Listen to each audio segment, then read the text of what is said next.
10 bounds. Making a dinner that makes their whole day and giving your best friend the best nutrients for their best life. Science did that.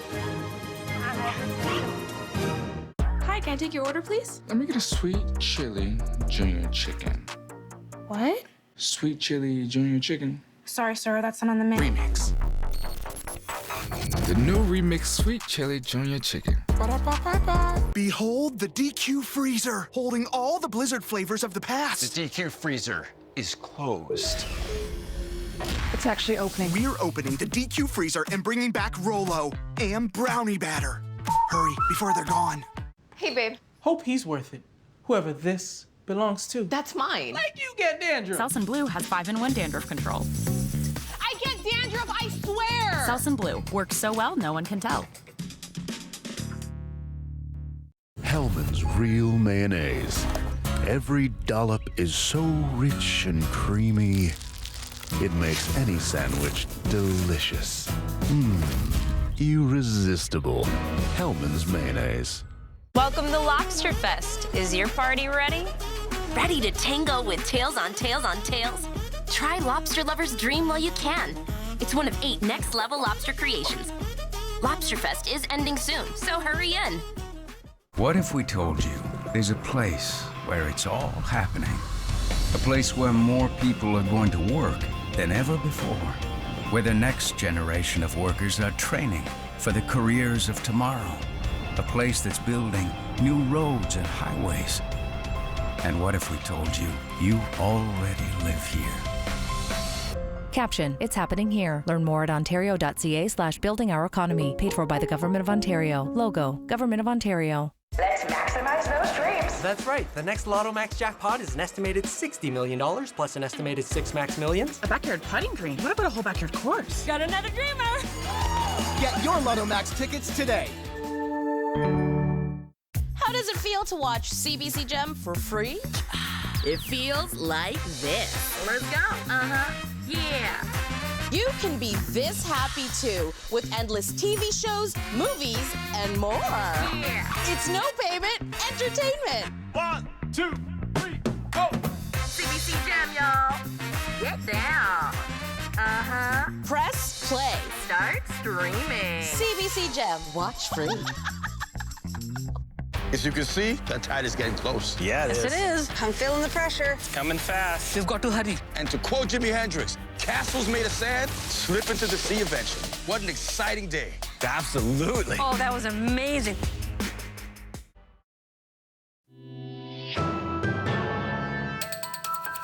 This is a CBC News special presentation. This is a once-in-a-lifetime profound event that you want to be a part of. For the eclipse to come to us this is our one and only chance. What is it about a total solar eclipse that has captivated humanity?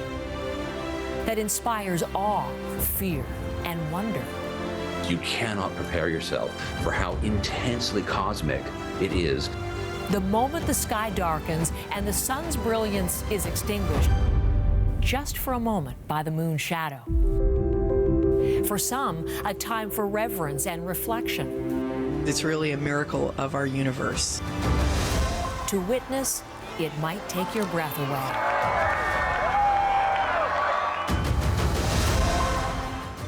Millions are within the path of totality, so whether you'll be beneath the moon's shadow or experiencing this remarkable event with us at CBC, we've got you covered.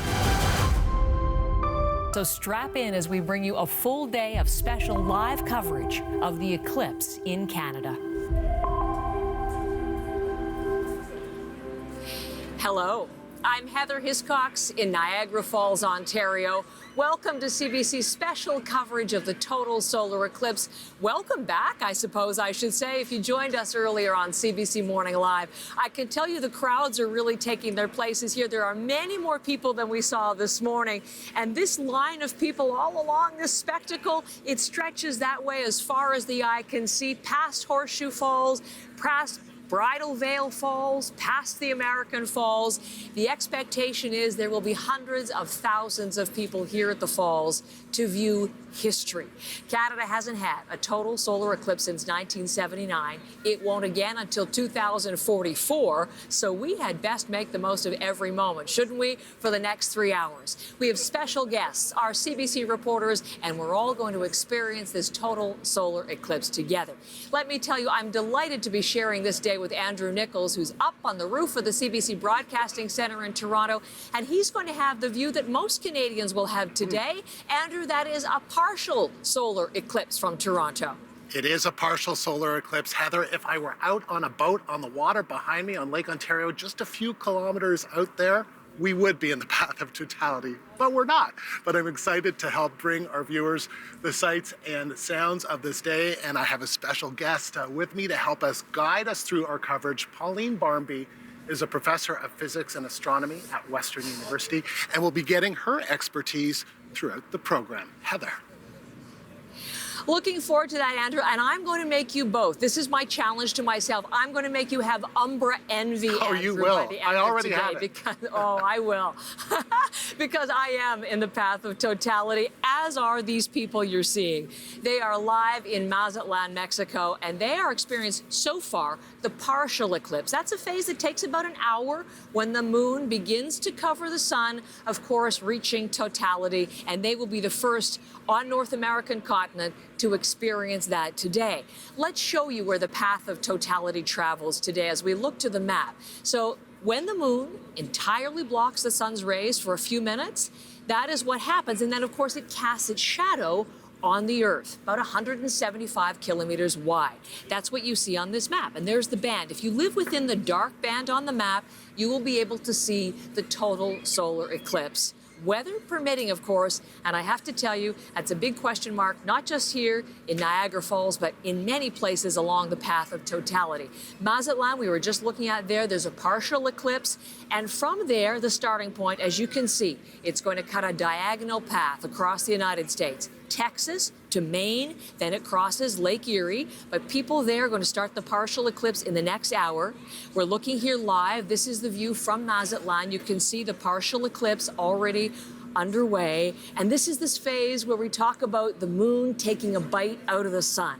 This is that early crescent, and of course it's going to progress more and more and gradually cover more of the sun's surface, and then totality, that 3 or 4 minutes of awe and wonder, and that's what we're going to experience together today, and that I'm going to experience with you, I'll have to tell you personally, for the very first time in my life. So looking forward to sharing that with you.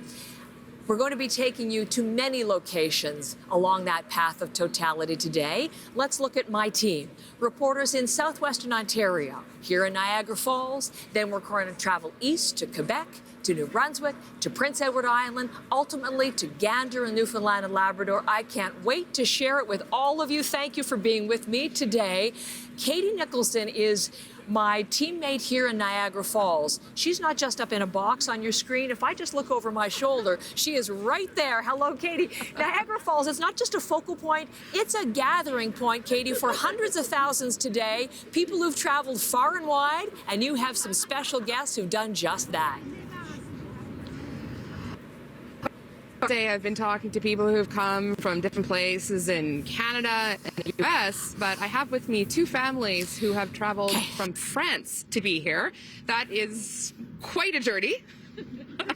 I wonder, first of all, Francois, I know why you guys decided. I'm asking them because they're the designated English speakers. I'm wondering why it is that you guys decided to make this trip to be here today. It's a long time since we decided this, 7 years ago, in fact, because we were at the precedent eclipse in 2017. So we decided to live, we were there, and last one. And we decided to live the next one because it was amazing. So we planned to come today, a long time ago, and we were visiting family in New York, and then we took a car and come to Niagara Falls. Amazing. And no, how come? You've brought your family for the first time as well? Yes, of course, it's the first time with my wife and my 2 daughters, and we are so happy to be here. Yes, we are neighbor in France. Yes. And now you're all sharing this event together. Are you ready? Like, what are you anticipating this is going to be like? It's a little cloudy, but what are your hopes here today? We hope to have the sun with us because yesterday he was here. It was a beautiful day. And today we have some clouds, but we have read that the clouds may fade out for the eclipse. So we are hoping to have a magnifique, a beautiful eclipse. And of course, you have all your gear here. I know you guys all have your glasses, and you're ready for this. Yeah. Is there a thing that happened during the that you recapture in this one? A moment or a feeling? Yeah, the feeling was amazing to see the sunset all over us. It was a 360 degree around us sunset. Hope we feel the same, and the night coming down like that, it was amazing. So hope it's going to be the same. And I know that you're in the Niagara region, and I feel like I should ask you what you think of Niagara wines, but is that a political question? No, about what? Niagara Falls? Niagara wines. Wines? Oh, did we taste it already? No, we didn't. We have to taste the Niagara wines. Well, I really hope that that clears up a little bit for us. Thank you so much for speaking with us. Heather will introduce you to many other really interesting people who have come here to Niagara Falls to experience this moment of totality. Katie, you need to tell them to go to the winery where there's going to be a 10-piece ensemble performing all of Pink Floyd's Dark Side of the Moon. That is really appropriate because that 10th song is Eclipse. So that's going to be a highlight here in Niagara Falls today.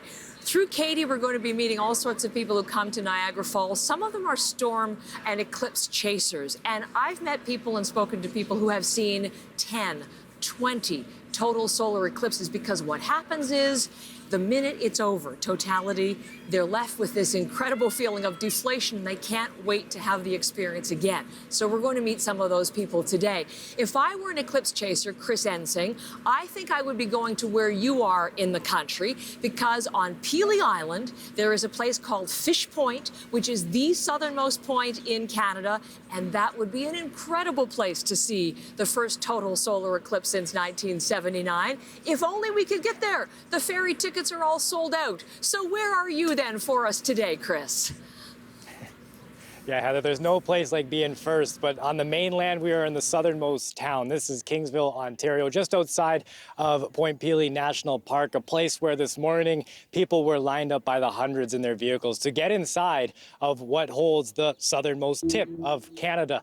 People want to be there because they want to experience the joy, the hope that is attached to this event. Hope, the key word there, because many are looking to the sky. And if you look up right now, Heather, here in Windsor, Essex, we have exactly what you want to see. Clear skies, a warm breeze. It could not be any better in this moment as we prepare to experience this for the first time. For people to have that joy of watching the moon pop in front of the sun, there's been a lot of prep work, but a lot of decisions have been made as well. People saying that when they woke up this morning, they needed to decide if they were going to go to some part in Ontario or some part in Northern America to catch this spot. I've had people in Michigan say they've driven a couple of hours to get here. I've had people from Toronto say they woke up, drove past Niagara Falls to come here to experience this moment. They say this is the hidden gem of Eclipse Day, and I think their choice is picking out good. I think so too, because you have the sunshine and I have envy there on that point. Chris, can I ask you one more thing? Over the course of this afternoon, can you watch for us Point Pelee, the national park there, the beautiful bird conservancy? Because I'm thinking at totality, when we know that animal behavior changes and bird behavior changes, there are hundreds of birds that go to that park on their migratory routes, and I'm thinking, wouldn't that be a fascinating place to be observing that? We got a note from OPP at around 11 o'clock this morning Eastern time saying that's at capacity. So what do you think will be happening there? Something spectacular. Talking to staff about what they're expecting, a lot of them are giddy because they don't know what the animals will do.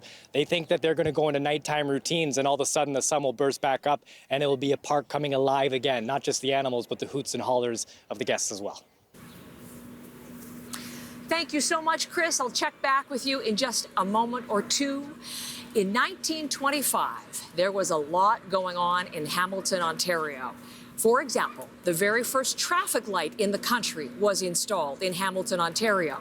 The NHL hockey team was sold from Hamilton, Ontario, and Hamilton, Ontario experienced its last total solar eclipse until today.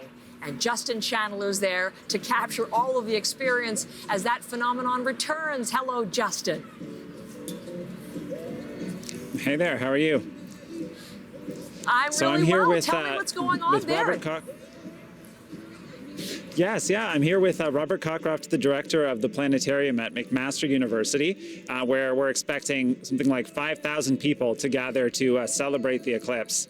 And Robert, can you tell me a little bit, we're seeing some clouds and you were saying you weren't sure how many people were actually going to be coming out today, but it looks like we've got quite the line now. Yeah, it already feels like a party atmosphere as people are lining up behind us here and folks are starting to trickle into the stadium. So even despite the clouds, people are really excited about what we're going to be seeing. And we should still be able to actually feel the effects of the eclipse, even if there is cloud cover, right? Yeah, so it's going to go completely dark. And with the cloud cover, it will probably go darker than it would if we didn't have the clouds. So we'll still see something, but we're really hoping for that break in the clouds to be able to see totality. That's great. And what are you looking forward to seeing? If we get to see the totality, I mean, given that the weather is as it is today, that will be fantastic. If we might get the bonus comet, maybe if we're lucky, that will just be visible because there's a comet near the sun at the moment. That's what I'm going to be looking out for, apart from looking at totality itself, if the weather cooperates. So there's lots of events planned here for the attendees. There's going to be things like telescopes and activities for children and for interested people. So we're really looking forward here to, I think, some sunshine, hopefully. But if not, people are still ready to enjoy the eclipse. Sounds great, Justin. Thank you, and thank you to your guest. And we're going to be talking a lot about planetariums and observatories and telescopes. For example, we're heading next to the astronomy capital of Quebec, and that is Mont-Mégantic, right there in the National Park. Allison Northcott covering things for us there. Hi, Allison. Set the scene from there, if you would.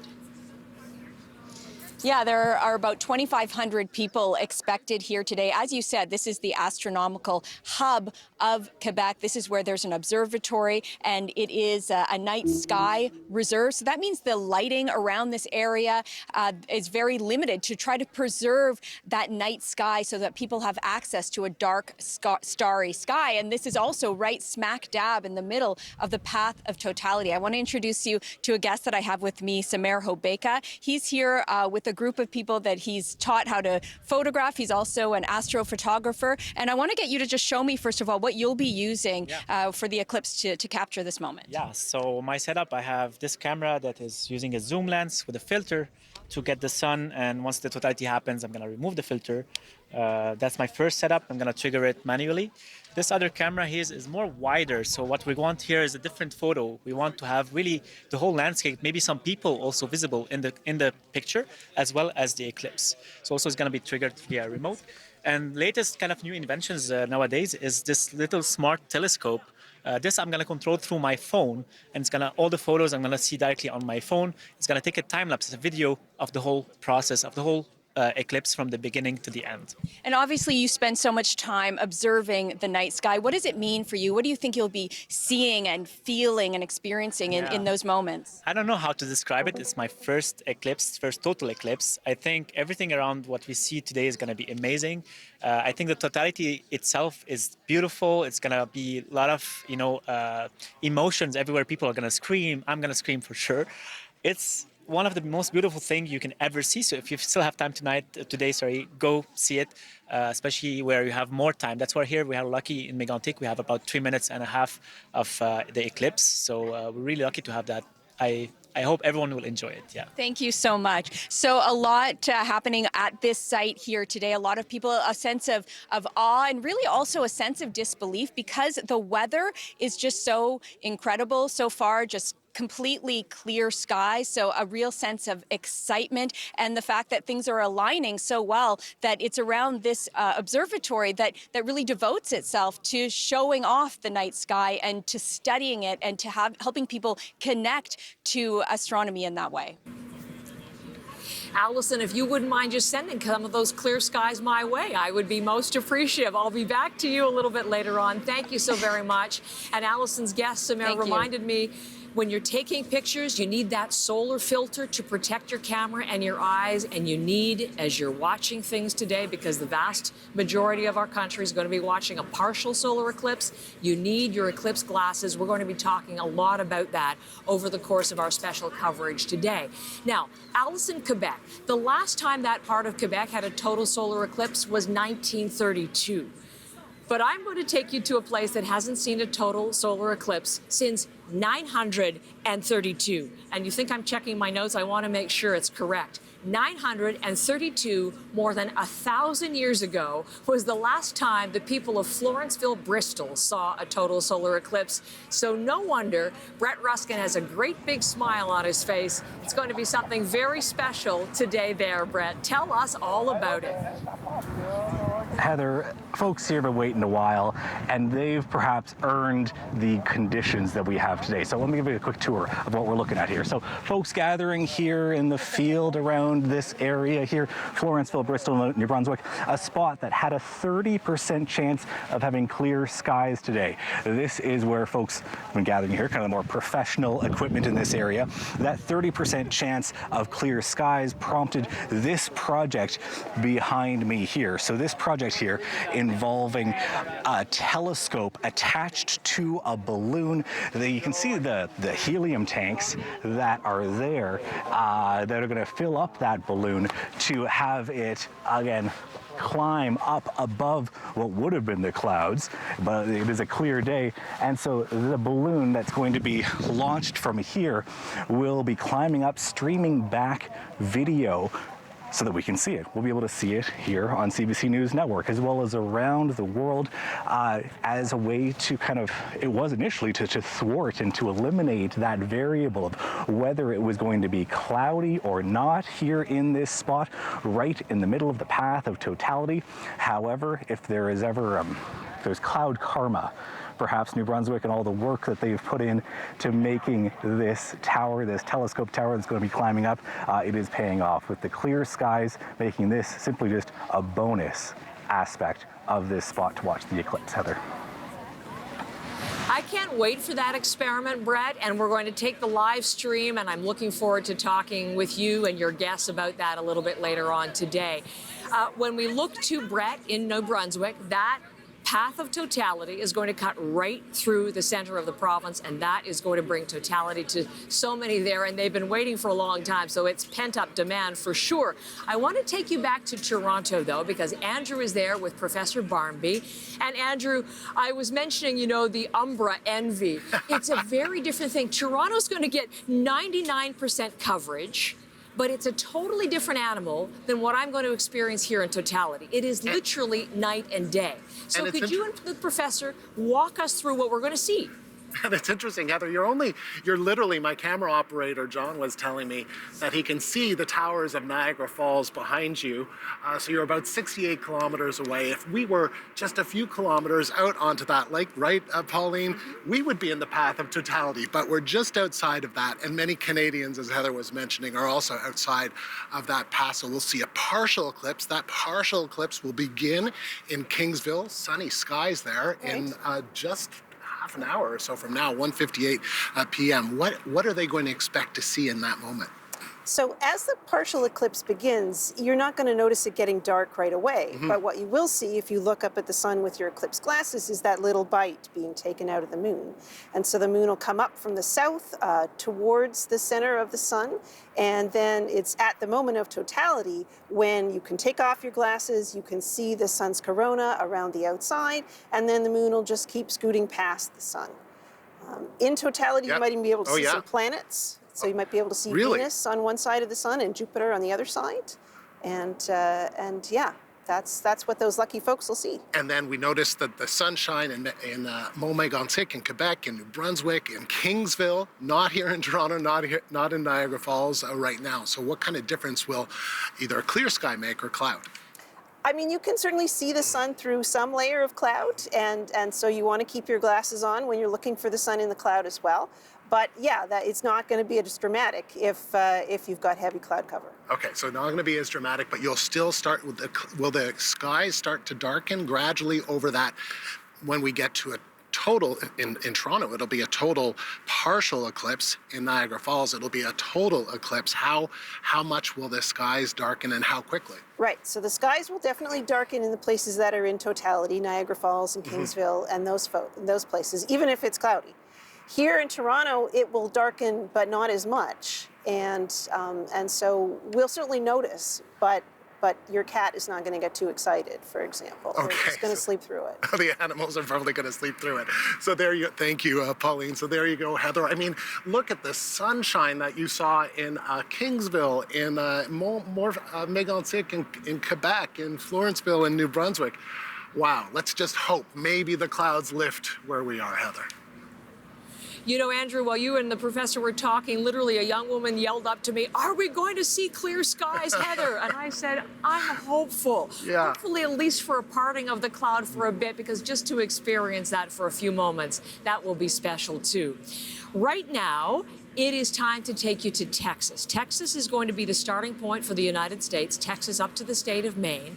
Texas, it's going to take 20 minutes to cover the state of Texas, and the city of Dallas, Texas, is the very largest city to experience totality in the eclipse of 2024. So Steve Futterman has all of that covered for us. He's live in Dallas with me.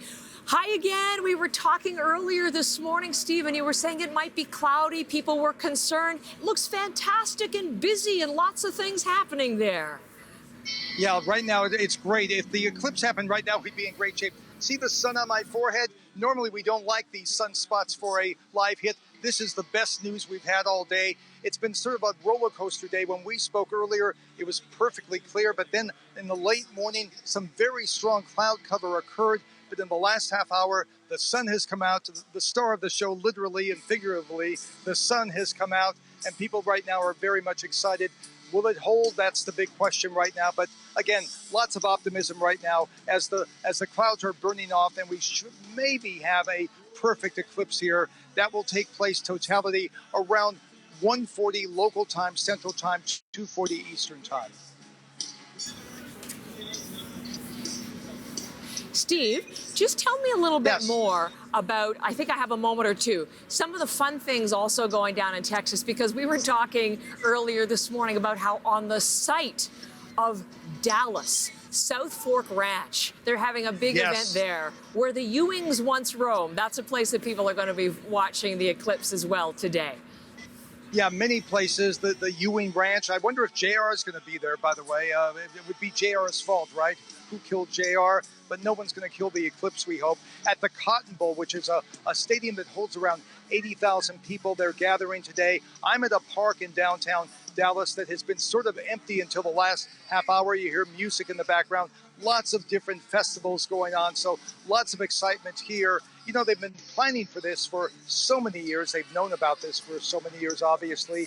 And so many people, because of Dallas's size, as you mentioned, the largest city population rise in the path of totality, so many people have come here, and you were wondering whether they were going to be disappointed. Dallas's nickname is the Big D. For a while, we thought there was going to be a big disappointment today, but right now, again, lots of big O, lots of optimism. Sounds good. You know, when you talk about how they knew it was going to take place today, can I tell you that the next time there'll be a total solar eclipse in Texas is 2317. That's right, 2317. So mark your calendar, Steve Futterman. Yes. We'll speak again then, okay? You know, I'm booking you. You know, I was planning to retire the year before that, but I will just extend my work for another year for that. Extend a little bit. Sounds good. I'll talk to you later, my friend. Thank you so much. Thanks, You're live Heather. in Dallas with Steve Futterman. Also in the state of Texas, live pictures from Junction, Texas, where the partial has just gotten underway. And again, that crossing of the moons, crossing the sun's surface is, look at that, about 3 minutes into the process, working its way to totality over the state of Texas, and that is what we're going to experience in Canada for the very first time since 1979. Stay with us wherever you are in the country, whether you're in totality, whether you're going to see a partial solar eclipse, whether you're out of it altogether, you can experience it with us on CBC, wherever you get CBC News. We're just getting underway. Stay with us.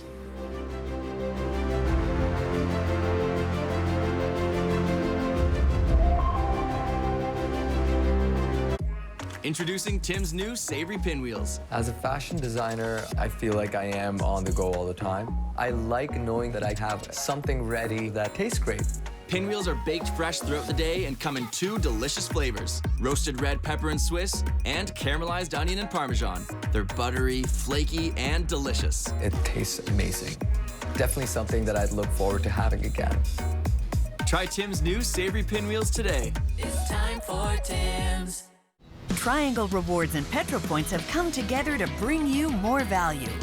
Earn Canadian Tire money at Petro-Canada and link your accounts to collect both rewards.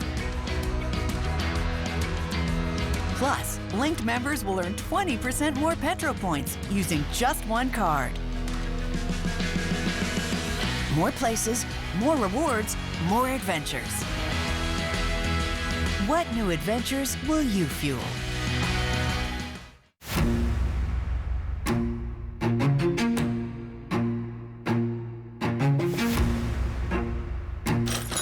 There's a sweet chili heat. Hello.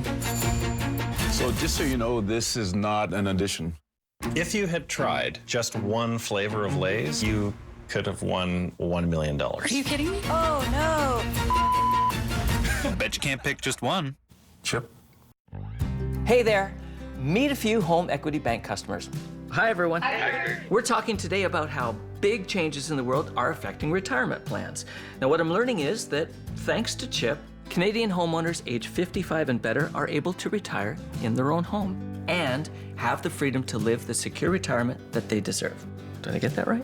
Right, Kurt. If you're 55 or older, you could get up to 55% of your home's value in tax-free cash. Take only what you need in a lump sum or over time with no monthly mortgage payments required. Call 1-877-559-2447 for your free, no-obligation guide. In a changing world, you can rely on the stability and experience of Chip. All right, guys, where were we?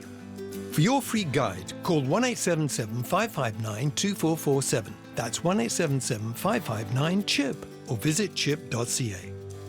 Call Chip today and live retirement your way.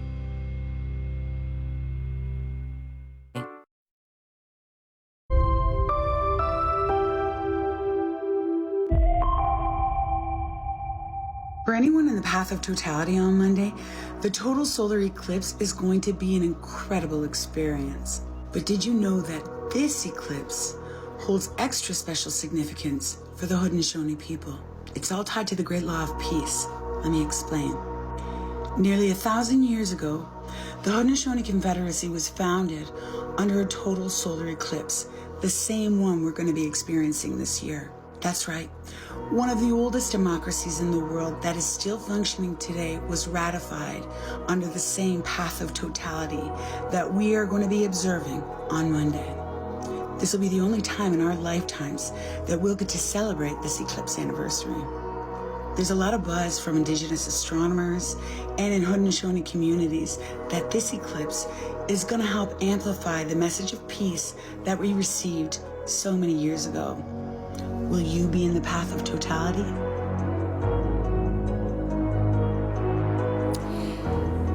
Candace Maracle, one of our CBC Indigenous reporters, thank you for that. Really, the Indigenous storytelling and the oral traditions, we've really been focusing on that today. They've been extraordinary stories.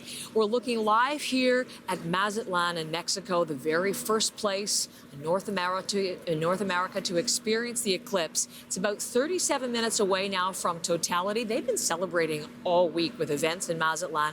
Mazatlan was the second most booked destination for Airbnb. Austin, Texas was first, then Mazatlan, and we know lots of Canadians, eclipse chasers, who are there experiencing this in person. In fact, one of them is going to join us a little bit later on this afternoon. But look at that. On the way toward totality in Mazatlan, clear skies, beautiful conditions, 4 minutes and 20 seconds nearly of totality in Mazatlan. In Burlington, Ontario, it's 1 minute and 28 seconds of totality, but those are still going to be magical for everybody at the Royal Botanical Garden. There's a big garden party going on at the Arboretum, and our Megan Fitzpatrick is there. Happy Eclipse Day, Megan, and tell us what's happening there. Hi, Heather. Well, we all have our fingers crossed that these clouds above us are going to part later this afternoon and we'll be able to see it, see the full totality. But for now, it's a little overcast, a little bit quiet here right now. This is a huge property here at the Royal Botanical Gardens. We're in Hendry Park right now, but down this street is the Arboretum where a public viewing party is going on. Here at this spot is where some special guest students are going to be taking in the eclipse. They are grade 12 students from different parts of Ontario who take their math and science classes at the Ontario Science Centre in Toronto, but they're on a field trip of a lifetime today. Right now, they're in the building behind us doing some learning and education. I'm going to introduce you to some of them next hour, Heather, but they've been setting up a booth over here with some props. These students, they're wearing their red coats. They're going to be interacting with members of the public who are coming by and learning about the eclipse. So we're going to talk to them a little bit later. But for now, I want to bring in David Galbraith, sorry, I mispronounced your name, who's working here at the Royal Botanical Garden. And he's going to tell us a little bit about why it's so special to have these students here today, as well as members of the public. What are you hoping they take away from today? Well, I think any time that students or the members of the public can be exposed to real experiences, that's wonderful. Today we live in such a mediated world. I'm speaking to the media, but that's okay.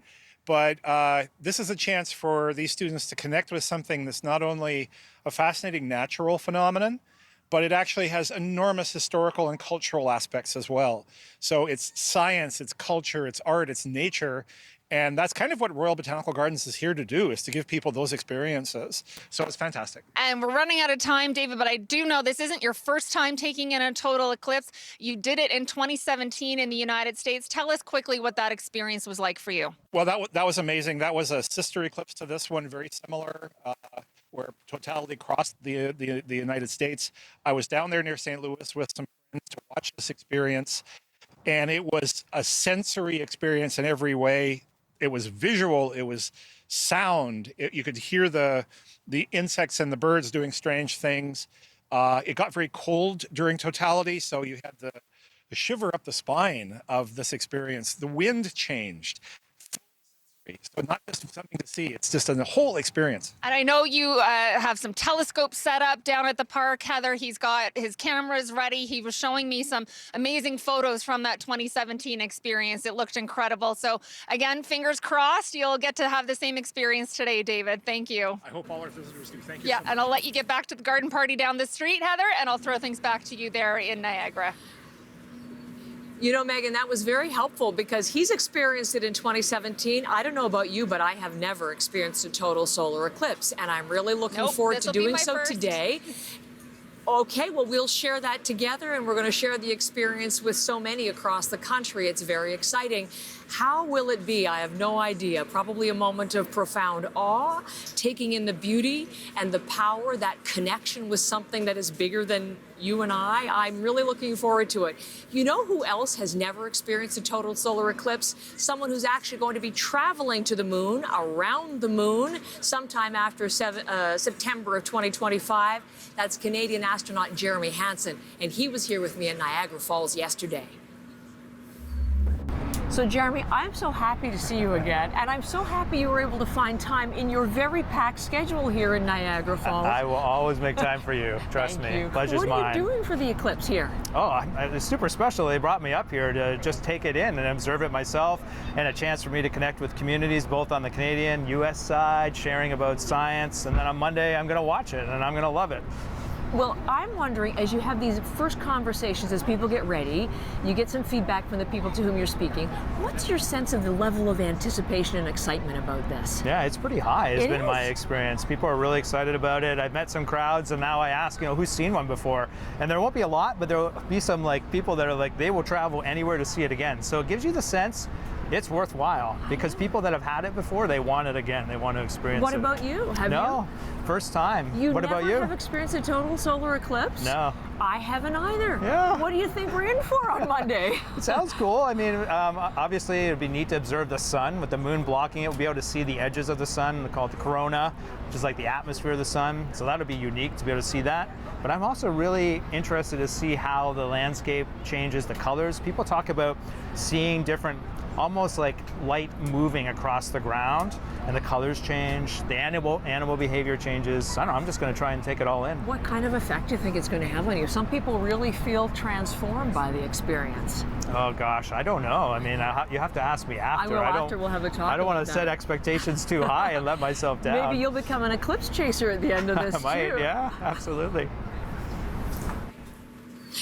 There he is, Jeremy Hansen, getting set for his Artemis 2 mission, and we had a wonderful chat about all of that. Looking forward to his first total solar eclipse. You know, his astronaut friends and NASA teammates, they're up 400 kilometers orbiting Earth in the International Space Station. They too are getting set to experience this total solar eclipse, and the images that we are going to get from them later on today, well, they should be pretty spectacular indeed. The western part of Prince Edward Island is experiencing totality today. It is right in that path of totality. That means we need to check in on what's going on in Woodstock, PEI, and Sheehan Desjardins is there. Hello, Sheehan. Hello, how are you? So it is normally pretty quiet. Oh, sorry, go ahead. Just saying how beautiful the weather looks where you are, and it looks like the perfect backdrop for a big celebration. Tell us all about it. Yeah, so I am at the Mill River Resort, which is in Western PEI, which is in the path of totality. Now, it's normally pretty quiet here in early April, but the general manager says that the hotel is completely booked up for a viewing event today. They're expecting about 700 people. They say there's people here from Italy, people here from Spain. I met somebody who came all the way from England, lots of islanders too, but the person that I want you to meet is Megan Glover. Now, she is with the UPEI Physics Department. And Megan, you were telling me you have never seen a total solar eclipse before. What is this going to be like for you?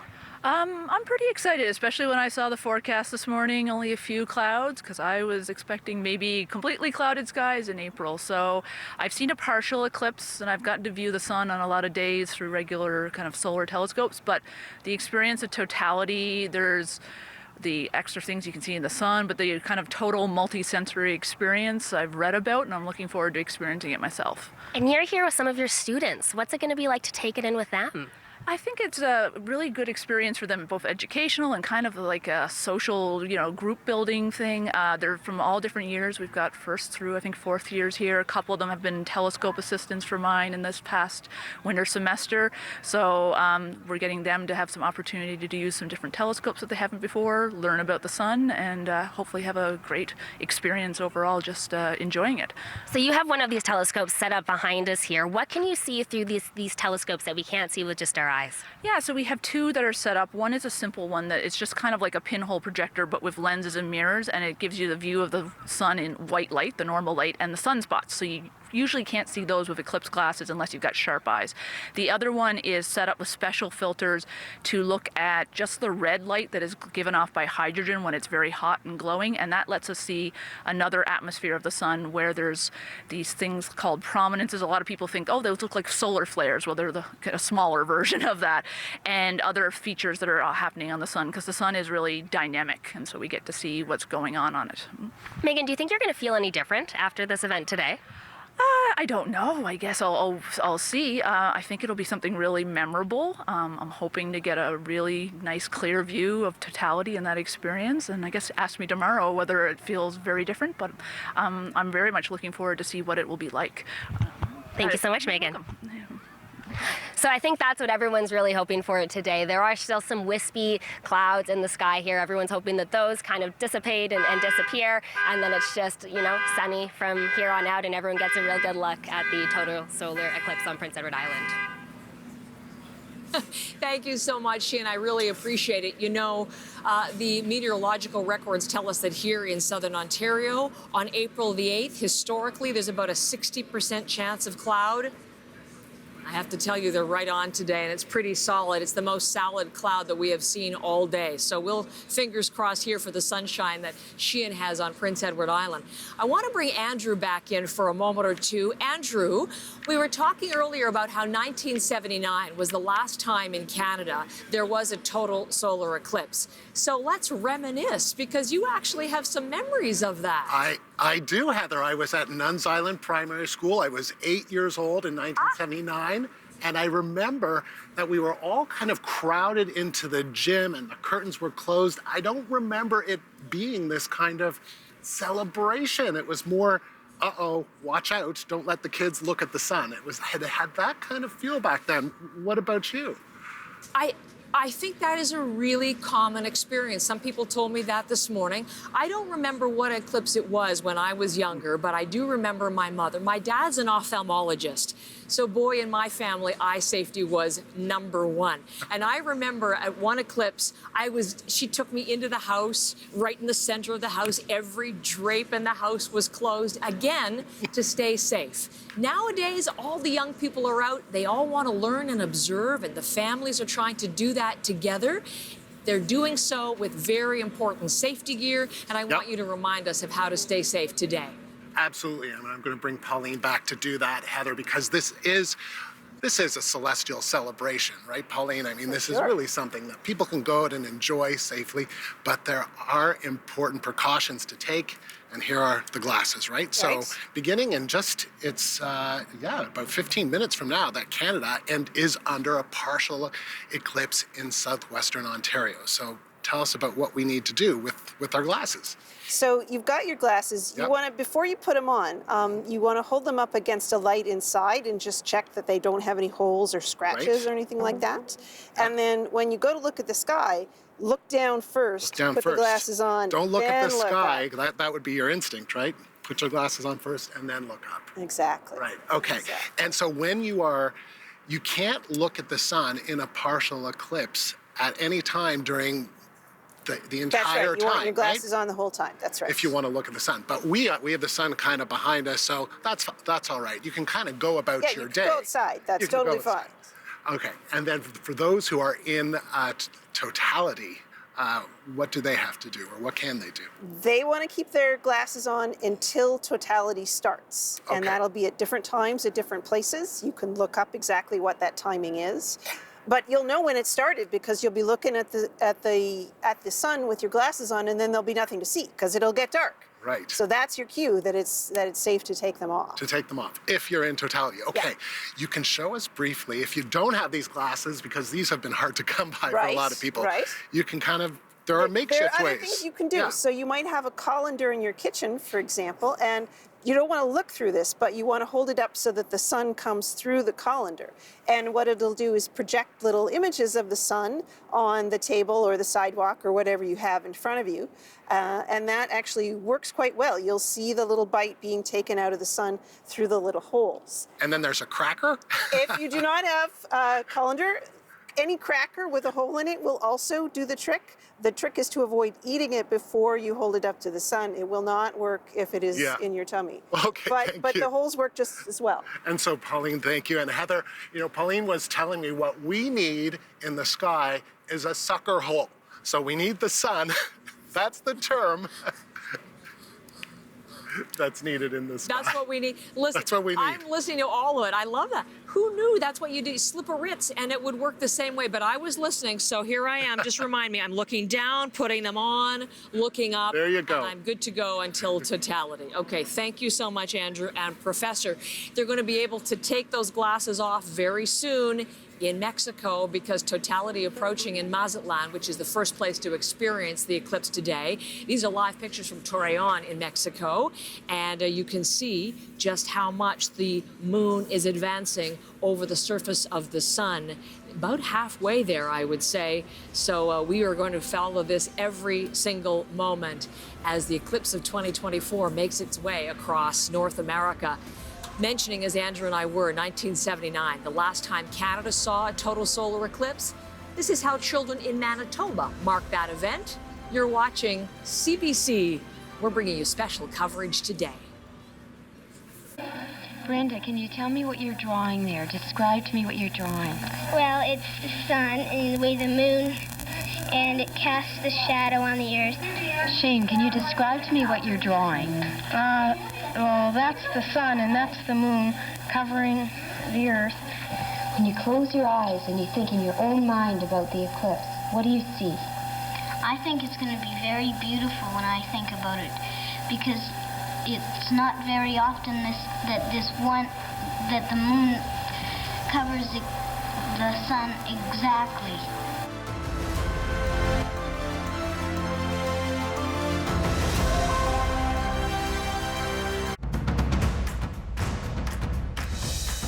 We're back with Crime Scene Kitchen.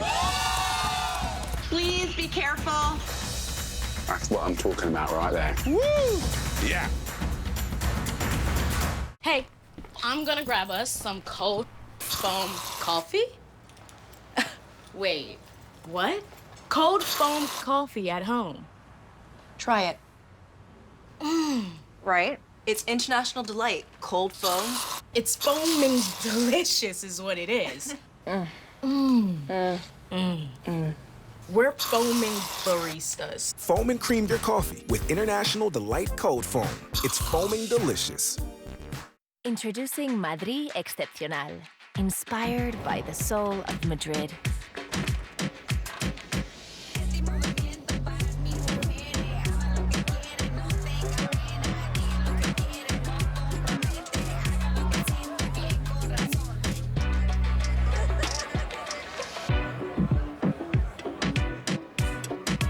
A new crisp and smooth Spanish-style lager, now available in Canada. It was my greatest thrill when we just stood still. You let me hold your hand till I had my fill. Help you to see you through. Whatever life looks like to you, we're here for it. For life as you know it. Insurance, investments, advice. Canada Life. Do you love deli meat but are careful about your sodium intake? Try new Schneider's Deli Meat. The delicious taste you expect from Schneider's, now with 25% less sodium. They're crafted in Canada and made with only Schneider's premium cuts of meat, and they're an excellent source of protein. Perfect for elevating sandwiches, charcuterie boards, and more. Plus, they come in convenient, resealable packaging. Try all 5 new deli meats from Schneider's. Trusted by Canadians for over 130 years. Brand power helping you buy better. Okay, game on! I want to rip their heads up. I'm actually done with him. Oh my God! I'm glad that there's cameras around. Yeah, me too. Zoom it in, replay. There's no friends in competition. Woo! Let's go, baby!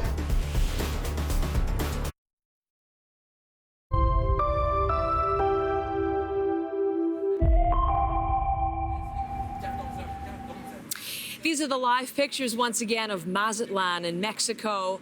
Let's show you those because this is the first place in North America experiencing, well, it's getting very close to totality there in Mazatlan. And you know, there are Canadians there, Nicole Mortellaro, including David Makepeace and his group of 25 Canadians. So this is what they are seeing. Yes. He's been in your pieces. Nicole's our senior science writer. She's been gearing up for today for such a long time. I'm thinking of David, how excited. How many is this? This is his 18th total, I believe. Yes. He's at 28, but this is his 18th total. Yes, he chases. I mean, he goes where it's going to be clear. So fingers crossed, everything's good for them there. That's going to be really exciting, and we'll take you to that moment of totality.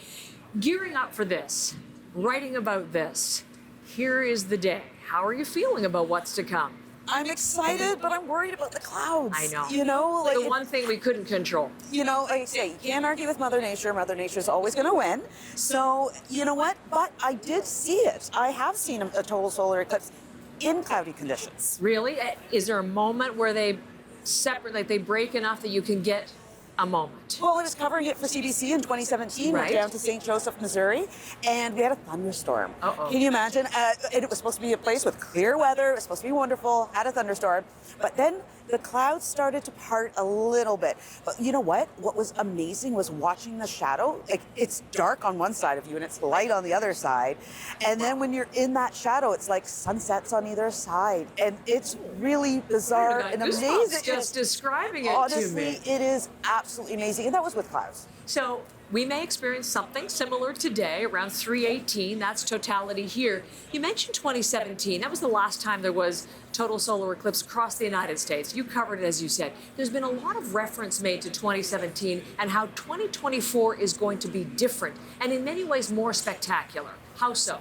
You know, I actually found one statistic that I found really interesting is that for the total eclipse in 2017, it was viewed by about close to 12 million people, but then this one is going to be 31.6 million people. I mean, that's a big difference. It's a city eclipse in so many ways. You know, Dallas, Montreal. So that's an urban experience to a certain extent. What other differences? Well, it's longer. So that's an amazing thing. In Nazas, Mexico, it will be that's the period of longest eclipse. It will be 4 minutes and 28 seconds. The period of longest eclipse in 2017 was only 2 minutes and 42 seconds in Carbondale, Illinois. So there's a big difference. You know, you've got, and it's wider. Is actually wider this time. Itself. Yes, because it sometimes, I mean, the path goes from very narrow to a little bit larger, and especially if they hit over the poles. But this one is from 108 to 196 kilometers wide. But last time it was only 100 to 100, I think it was 14 kilometers wide. So that's a big difference. So that means it's passing over more people. Fantastic. Yeah. Millions and millions. When you think about it in Canadian terms, more Canadians than ever before are going to experience this today with you, with me, with us. Exactly. It's going to be fantastic. Absolutely. Thank you. You know, Nicole just mentioned, thank you so much.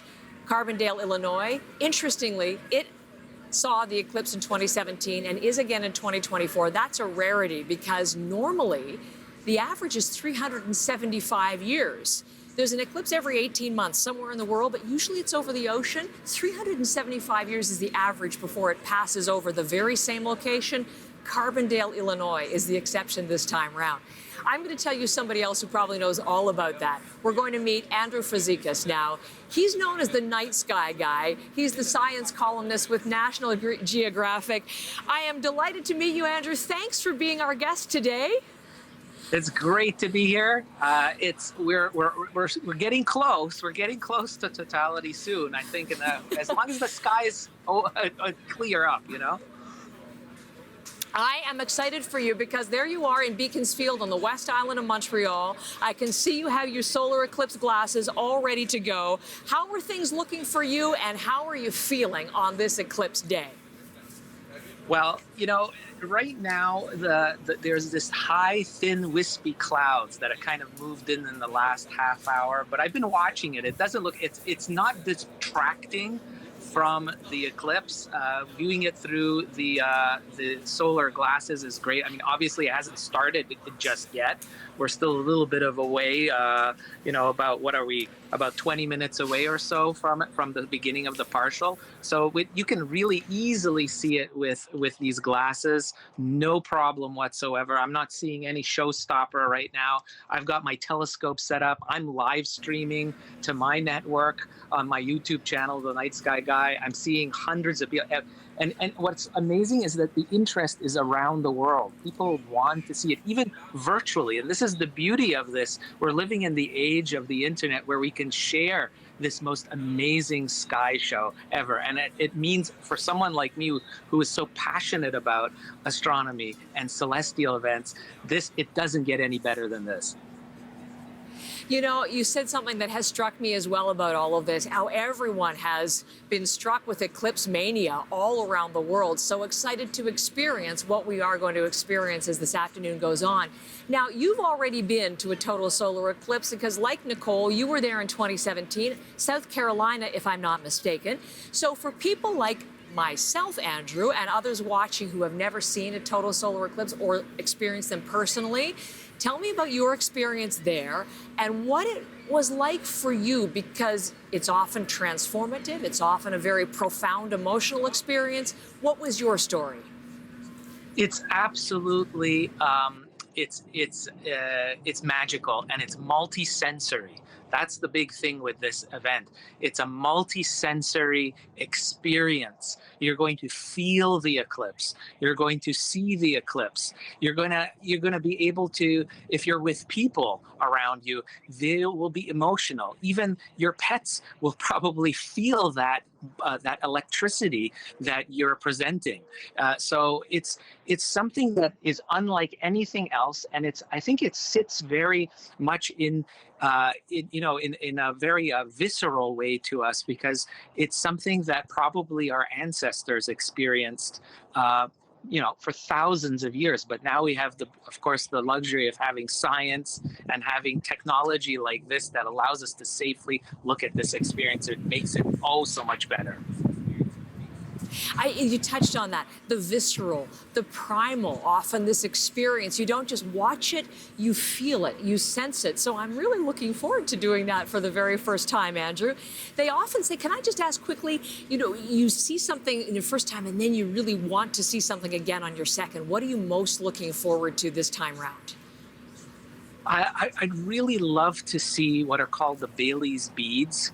That is something, it's where you have these dots of light on the edge of the limb of the moon as it's just about to completely cover the sun. Those are the valleys and mountains, the uneven surface of the moon, where the sunshine is poking through. It really brings that connection to the cosmos unlike anything else. Cannot wait to see that too, Andrew. Thank you so much. Andrew Fazekas, the night sky guy. Enjoy it from Beaconsfield, right in the path of totality. You are watching special coverage on a special day on CBC. Jackpot City is the home of all things casino. There's just one house rule to create the perfect online casino for you. We built a world-class lineup of classic casino games such as roulette and blackjack, and crafted a virtual range of the best slots, including Atlantean treasures. Everything's online, everything's ready, everything's for you. So whenever you're feeling playful, head to Jackpot City and you'll be endlessly entertained. Jackpot City, casino games perfectly made for you.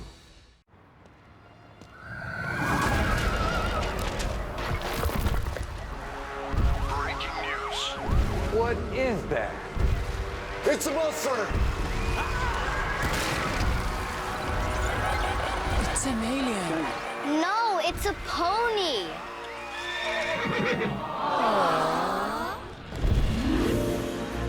Lunchables, what's your Lunchabill? Now back in Canada. In the Ford Escape, there's no such thing as an aimless drive. You drive for a reason. To skip another awkward family party. Avoid back-to-back-to-back meetings. Ignore that call from your ex. That's why we named it the way we did.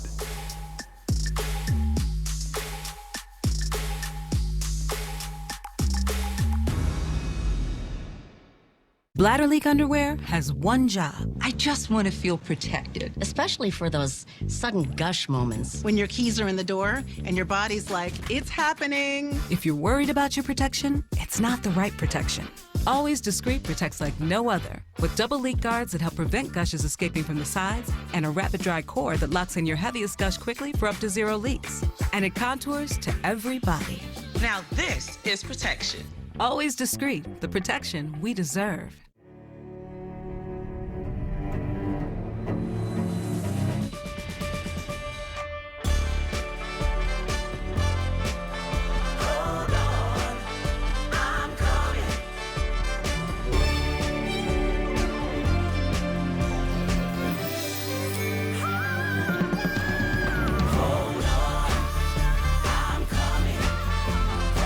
Dash that and more with DoorDash. CA.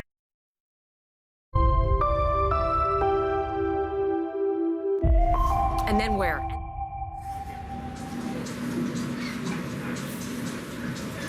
Hello and welcome to Niagara Falls, Ontario. I'm Heather Hiscox, delighted to be your host for special live coverage on CBC television of what is a once-in-a-lifetime experience for most, once in a generation, certainly a total solar eclipse, something we haven't experienced in Canada since 1979, something they're about to experience in Mazatlan, which is the very first stop for the eclipse. in North America. This is Mazatlan in Mexico, minutes away from totality. Look at that thin crescent. It's so beautiful. We'll be watching that to see the Bailey's beads, those last bursts of sunlight through the valleys and crags on the surface of the moon. Will there be a diamond ring? We'll be watching really closely. And then, of course, just moments thereafter, totality for the first time today. It's something that we're going to experience over and over again in Canada over 34 minutes as the path from the moon shadow is going to cross from Essex County all the way off the coast of Newfoundland. Why don't I show you it on a map? This is the path of totality. This is the part that covers Canada. So what happens, of course, in a total solar eclipse, the moon comes between the Earth and the sun, gradually covers the sun's surface, and that casts the moon's shadow onto Earth. It's going to block the sun's rays entirely for a few minutes. And in that shadow that we're going to be chasing today, that is where you will experience totality. And if you happen to live in the band of darkness there on our map, that's the path of totality. That's where you will see a minute, 3 minutes and some, of complete and total darkness, day into night, silence. Well, we'll find out what we experience today because we're all going to share in that together. All along that path, we have reporters in positions to bring you the story. From Kingsville, near Windsor, right here in Niagara Falls, east to Quebec, to New Brunswick, to Prince Edward Island. We are with you, and we're going to bring you live coverage. The very first people in Canada to experience the eclipse are just off Lake Erie, Windsor, Essex area, and this is where they're experiencing something that in Canada we haven't had since '79, but in the area of Windsor, Essex, it's been 250 years. Chris Ensing, that's a lot of pent-up eclipse interest. So tell me what's going on where you are. Yeah, there's a lot of giddiness there, Heather. Joy, I think, anticipation right now, and a little bit of heat. Need some sunscreen because it's shaping up to be a pretty good day. I want to introduce you to two friends I made out here in Kingsville. I got Tom and Randy beside me here, and I want you to sort of start with letting the folks know how you both know each other. You got your big equipment here. We'll get to that in a second, but how do you guys meet? Well, we met back in high school. We both had a common interest in astronomy. And together we put together an astronomy club, which is still going strong today. What's the name of your club? It's called the Nova Astronomy Club of Windsor, but the membership now is scattered all over the province. And you have people all over the province that you've convinced to come here as well today. Can you tell us about the people who have arrived here and why Windsor was the space?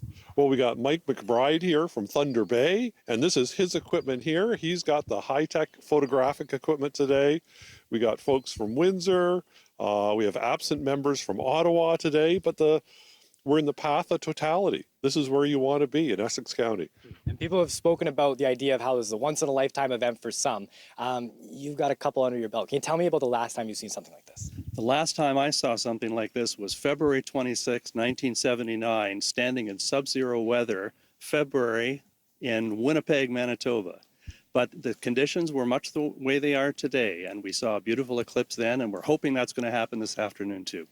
Things are shaping up differently in Niagara Falls. I'll let them deal with it. But out here, conditions seem to be okay. What are you looking for in that moment when this starts to happen? Or is there a moment before or after then when you reflect on what this is about for your passion?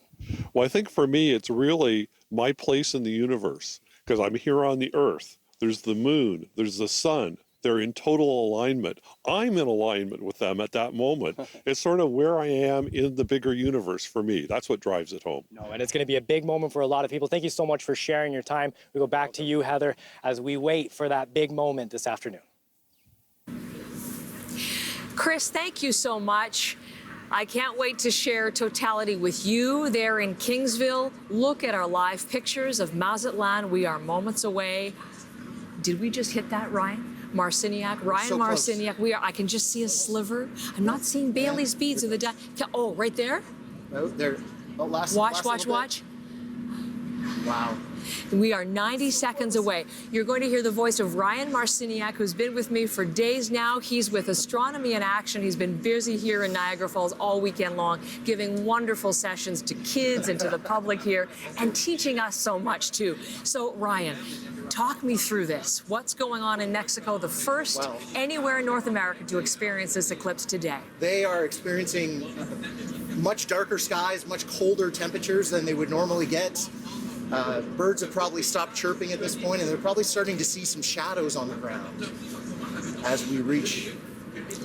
We're about a minute away officially. Now, I don't know if our cameras would capture it. I would think it would. Would you see if there's a burst, if you see a diamond ring? When you see the crescent sun disappear, that's when we know totality has started. So people in Mazatlan are at this moment able to take off their solar eclipse glasses and just take this in. They're all holding their breath, I'm sure, as they're experiencing this for the first time. Some may be crying, some may be shouting. This is a moment of high emotion for people who have experienced it, and you have. Yes. Tell me about 2017. It was all such a blur. Everything happened so quickly, and you're trying to take everything in. Some people will listen to an audio description of what to watch out for because everything happens so quickly. And so for me, it was the same kind of thing. Everything's just happening here, here, here, and then you just see it, and it is the most glorious thing I think I've seen. It is officially totality. Now, these are, I don't know if we'll see it in this shot, but the other thing that we should watch for when it comes to us is what is in the sky, because what's happened now? So the moon has completely covered the sun's surface. That's right. Suddenly we're seeing what has been invisible, but the sun is so bright that we can't see the corona. We can't see those streamers, but you should, there they are. There it is, look at that. Oh my goodness. There's the diamond ring. Okay, so this is just before the last burst of sunlight.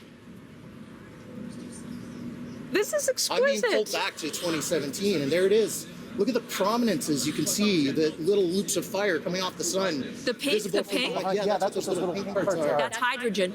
Yes. Okay. Now you're starting, even in this shot, you can see the corona of the sun right around the moon, like a glowing ring. And further out, you'd even be able to see more of the corona. Tell us crown what of the sun. It's the crown, It's exactly. the crown of the sun. It's hot plasma being ejected from the sun in all directions. It has a distinctive changing pattern.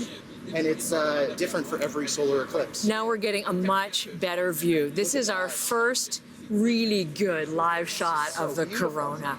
And right now, in the 11-year cycle that is the solar cycle, we're at solar max. So as we keep an eye on this in Mexico, and of course for us here, we should see even more activity this time, right? So what will that translate into, Ryan? More prominences, more of those little loops of fire coming So is that off what the we're sun. seeing, those little concentrations there? Exactly, those little spots. And they look, I say little, they're tens of thousands of kilometers off of the surface of the sun, being launched into space and pulled back in by the sun's magnetic field. And they're moving far enough that we can actually see. That is extraordinary. Yeah.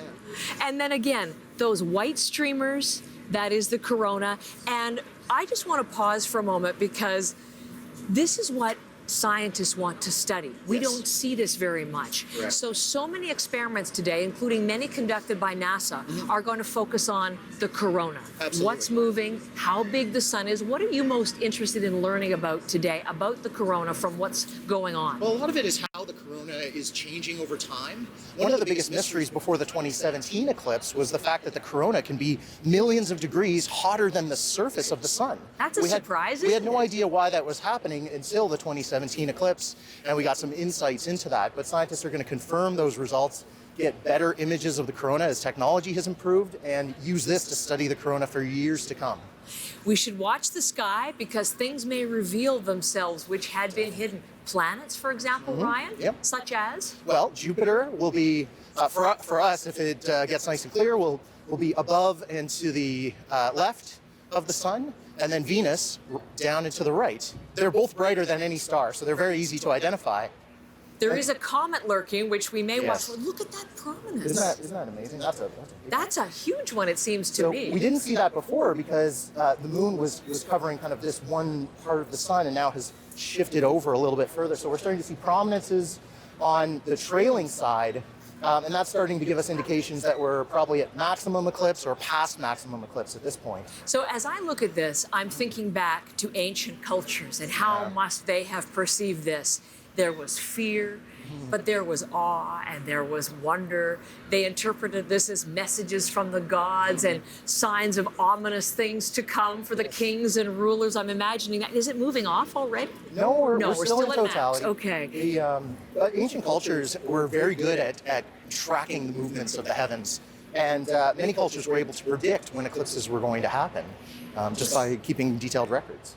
Since the time of Sir Isaac Newton, science has been able to predict with extraordinary precision when the next eclipses are going to occur. What have we learned about our world, about our universe, scientifically from eclipses? Well, the biggest one that comes to mind is the verification of Einstein's theory of general relativity. Einstein predicted that stars should be deflected and their light should be deflected. Yes, a little bit around the gravity of the sun, but of course we can't see that because the sun is so bright. So during an eclipse in 1919, I can't remember the year exactly, but it was back in the early 1900s. Okay. Arthur Eddington was in Africa and took images of the sun during an eclipse, measured the positions of stars close to the sun, and was able to confirm that Einstein's law of gravity was correct, proving that Newton was correct, but Einstein's theory was a step above that. Isn't that incredible? That made Einstein famous, too. So we have, is it moving on? Yep, there's the diamond ring on the other side. Totality has ended. Hopefully everybody there is putting their eclipse glasses back on. We have to remind people to do that when this happens here for us in Canada. Isn't it so fast? It is. Isn't it just you have a few seconds to talk and then off it goes, and there we go. So what happens then is that people who love this, who are moved by this, there's a feeling, some say, of deflation, like, oh, it's over already. I need to chase the next one. Yeah. And this is the beginning of Eclipse Chasers. It is. Ryan has seen, this will be his second, who knows how many. Yeah. Will you stay with me and come back? We're going to be talking more about this. That was a thrill for me to share it with you. And Katie Nicholson, I don't know if you were listening to Ryan's description, but I think that is really, it should really make us even more excited about what is going to be happening here in Niagara Falls, experiencing totality for the first time in years, even if it is cloudy. I keep checking, Katie. There's no break in the cloud cover yet. But hope springs eternal, Katie. We still have, about an hour or so to go. So what is happening out in the crowd here in Niagara Falls? Well, it's funny you should say that, because this is my friend Robbie Benson, and he came from Cape Cod specifically to watch this. We were just looking at that blue patch over there, and I guess it's a sad irony. If you had stayed, it wouldn't be in the path of totality, but what's the weather back in Maine right now? Yeah, back in Cape Cod, that's beautifully and sunny, and they're going to get just 90% partial eclipse where my wife is right now, and she's going to be sticking it to me the rest of the week. But I wouldn't have traded this moment for anything. I'm more than happy to be here, and this with all these wonderful people and just the excitement. You know, I mean, I don't want to fizzle out, but just being here is wonderful. Though it's sharing this with everybody.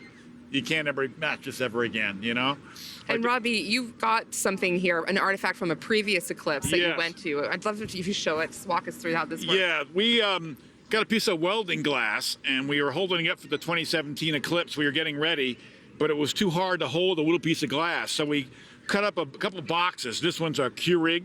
They get a little coffee break there, and we set it in the cardboard, and then so we could hold it up to the sun, and you can see the whole breakdown of the partial leading up to totality. Then you would drop the thing down. And this was in Tennessee. These are your friends? Right. This is my nephew and my rest of my other part, my second family, my wife's family. We all signed it the day of the eclipse in 2017. And we just put the Benson Eclipse Viewer 1.0 and did a little thing. This has been sitting in my truck for 4 years waiting for this day. Okay. And I brought it back today to celebrate. So all you do is hold it up. And it's kind of better than the glasses because it gets rid of the extra glare. So you can see the sun exclusively with no distractions. Well, hopefully you'll get a chance to actually use it where that area there where we expect to have the best view in a little bit. I'll send it on to my grandson for the next eclipse, right? Thank you so much. Yeah, it's right here. Thank you, Robbie. So one of many people here just sort of camping, again, Heather, kind of off to the side there towards that hotel. That's supposed to be one of the best places to see it if we lose some of this cloud cover. We are going to lose some of this cloud cover. I believe it, Katie. Just over my shoulder. Thank you to you. Hello. And thank you to Robbie. Robbie said something that triggered something in my mind. There was a great article in space.com with this quote from someone who's involved in the Astronomical Society, that you can have a me eclipse on your own or with a few friends or family, or you can have a we eclipse as part of a big crowd. So Robbie is here, forget the crowd. He's having a we eclipse and enjoying the camaraderie, the communal experience that is going to be totality here in Niagara Falls. It's something that they're also going to be experiencing in Hamilton, Ontario. I want to show you these live shots. The CBC News drone team is up for us today. Not allowed to fly over my location in Niagara Falls, but they're up in the skies over Hamilton, Ontario, and there's a huge party going on at the stadium where the Ticats play. That's the Tim Hortons Stadium. But there's also a big party going on at McMaster. This is the Ron Joyce Stadium. Look at that. It's filling in, going to be a sellout. And the man who's at the center of all of that is Justin Chandler. Justin, give us the latest in Hamilton. Hey there. Well, it's getting pretty busy in the stadium now. There's still people lined up trying to get in. And across the street outside the stadium, people are sitting down. They're waiting right now. We've had a little bit of sunshine just peeking through in the last few minutes, and actually a big cheer went out when that happened. So who knows? It's looking like we might get a little bit. I'm just trying to peek over there and see. But I think it's possible we could get some sunshine. But, you know, even if it's cloudy, I think people here are still going to be pretty excited. We're still going to experience that period of totality and of darkness. So it should be pretty interesting. Absolutely, Justin. Thank you, and we will check back with you. Look at that. It's like a big game for the McMaster Marauders there. It's going to be a big sellout, just like a football game, except we're watching something else very special as well. Just to the east of Hamilton is, of course, Burlington, Ontario. Let's take you back to the Royal Botanical Gardens, and Megan Fitzpatrick is there. Megan, I want to ask you something, because I've been thinking one of the things that we're going to be watching today is what happens to animal behavior and to bird behavior. I've got my eye on the gulls that have been flying over me all day long here in Niagara Falls. There you are at the Arboretum. I don't know if there's any science going on, but there is some thought about how plants may change a little bit when day turns to night for a few minutes in totality. Maybe that's something that they're thinking back there at the Royal Botanical Gardens. Yeah, definitely, because where we are here, Heather, there's all kinds of plant species and insects. The gentleman we interviewed last hour was telling us all about that. But there are also some special guests here today I want to tell you about, and those are the students from the Ontario Science Centre who have the opportunity to take some of their classes there in Toronto, but today they're on a special field trip, and one of their teachers and specialists that they learn from is Walter, and he brought a bunch of props with him today. He's interacting with members of the public, and I want to show you the most adorable explanation of a solar eclipse I've ever seen. Walter, take us through what we've got here. Well, we need our sun, our moon, and of course, Earth, and with the proper shade. Of course, safety first, as we know, yes. And so as the Earth is going around the sun and the moon is coming around the Earth, the eclipse happens, so you get a partial eclipse as the moon comes in between the two and casts that shadow on the planet, right? Partial, it's incomplete. Total, you're in the. So we got to be perfectly lined up here. Perfectly lined up. That's right. And there's also a thing. So sometimes the moon is a little further away or a little closer. If it's further away, you get an annular eclipse. You can actually see a ring of fire around it. It's kind of cool, right? It's very cute. Tell us what else you brought along here, particularly this device here I'm interested in. What is this all about? Okay, absolutely. Well, this is a way in which to view the eclipse, but with our ears. So hear the eclipse. And what it does is it converts light to sound so that you can now hear the change as the moon moves in front of the sun. So it's a great little project, a great little tool for someone who might be visually impaired to experience the eclipse. And I know you've got sort of one of the homemade viewers here, but we also, of course, have the glasses here, Heather. There's a few left for members of the public who are gathering around. As you can see, we'll just show you a quick look at the crowd here who are getting ready, and fingers crossed that those clouds part. But over here are some of the students from the Science Centre who have been learning all about, of course, the solar eclipse leading up to today. Tell us who you guys are. My name is Tyler. And I'm Akshita. And what are you excited about today, Tyler? Oh, I'm very excited to actually see the eclipse in person. We've been learning about it in the classroom for quite a while now, and being able to be out here and actually see it for ourselves is just incredible. And what about you? What have you been telling the young students I know that you've been interacting with at the Science Center leading up to today? You've been teaching little kids about it. What have you been telling them about why it's such a big deal today? So we've obviously mentioned how this is one of the few times we'll be able to see we'll be in the path of totality of the solar eclipse. And we've been telling them about the safety, just making sure that they wear their goggles when they're looking up, because we don't want them to injure themselves. Of course, safety first, as I know you've been saying a lot today, Heather. So everybody's getting ready here with lots of excitement and anticipation. And again, fingers crossed that these clouds part, right, Walter? Yeah, I have complete confidence that we'll see something. Okay, fingers crossed. Back to you, Heather. I'm with you, Megan and Walter. You know, Walter reminded me of something that a NASA official once said in describing a total solar eclipse, like it's a dance with three partners, the moon, the sun, and the earth. And I like this image. And what we're looking at here is an image live from Torreon, Mexico. This is the place in North America for this eclipse which has the longest period of totality, 4 minutes and 28 seconds. And this is continuing this celestial spectacle, which really is awesome to watch. And we're going to linger on as many of these pictures as we can, as long as we have them today, and can't wait for the arrival in Windsor, Essex in not too long from now. But Andrew Nichols on the roof of the CBC Broadcast Center, have I given you totality envy or umbra envy already? Well, Heather, I thought I might. You definitely have, but the sun has come out here in Toronto. We are in sunshine right now, and I'm here with Pauline Barnby, and we're going to put on our glasses because we're in partial eclipse and have been, right, for about 15 minutes or so. So here we go. The sun is out, so we can look back. There it is. Pauline, tell us a little bit more about what we're seeing. Well, we're seeing the moon start to cross the face of the sun, coming in from the lower left and going towards the upper right. And so how will that change? Because as Heather was saying, we're less than an hour away from when people in Niagara Falls, for instance, will experience totality. Right. Well, we'll see the moon continue to take that path across the sun until it completely covers it for the folks in Niagara Falls, and almost completely covers it for those of us here.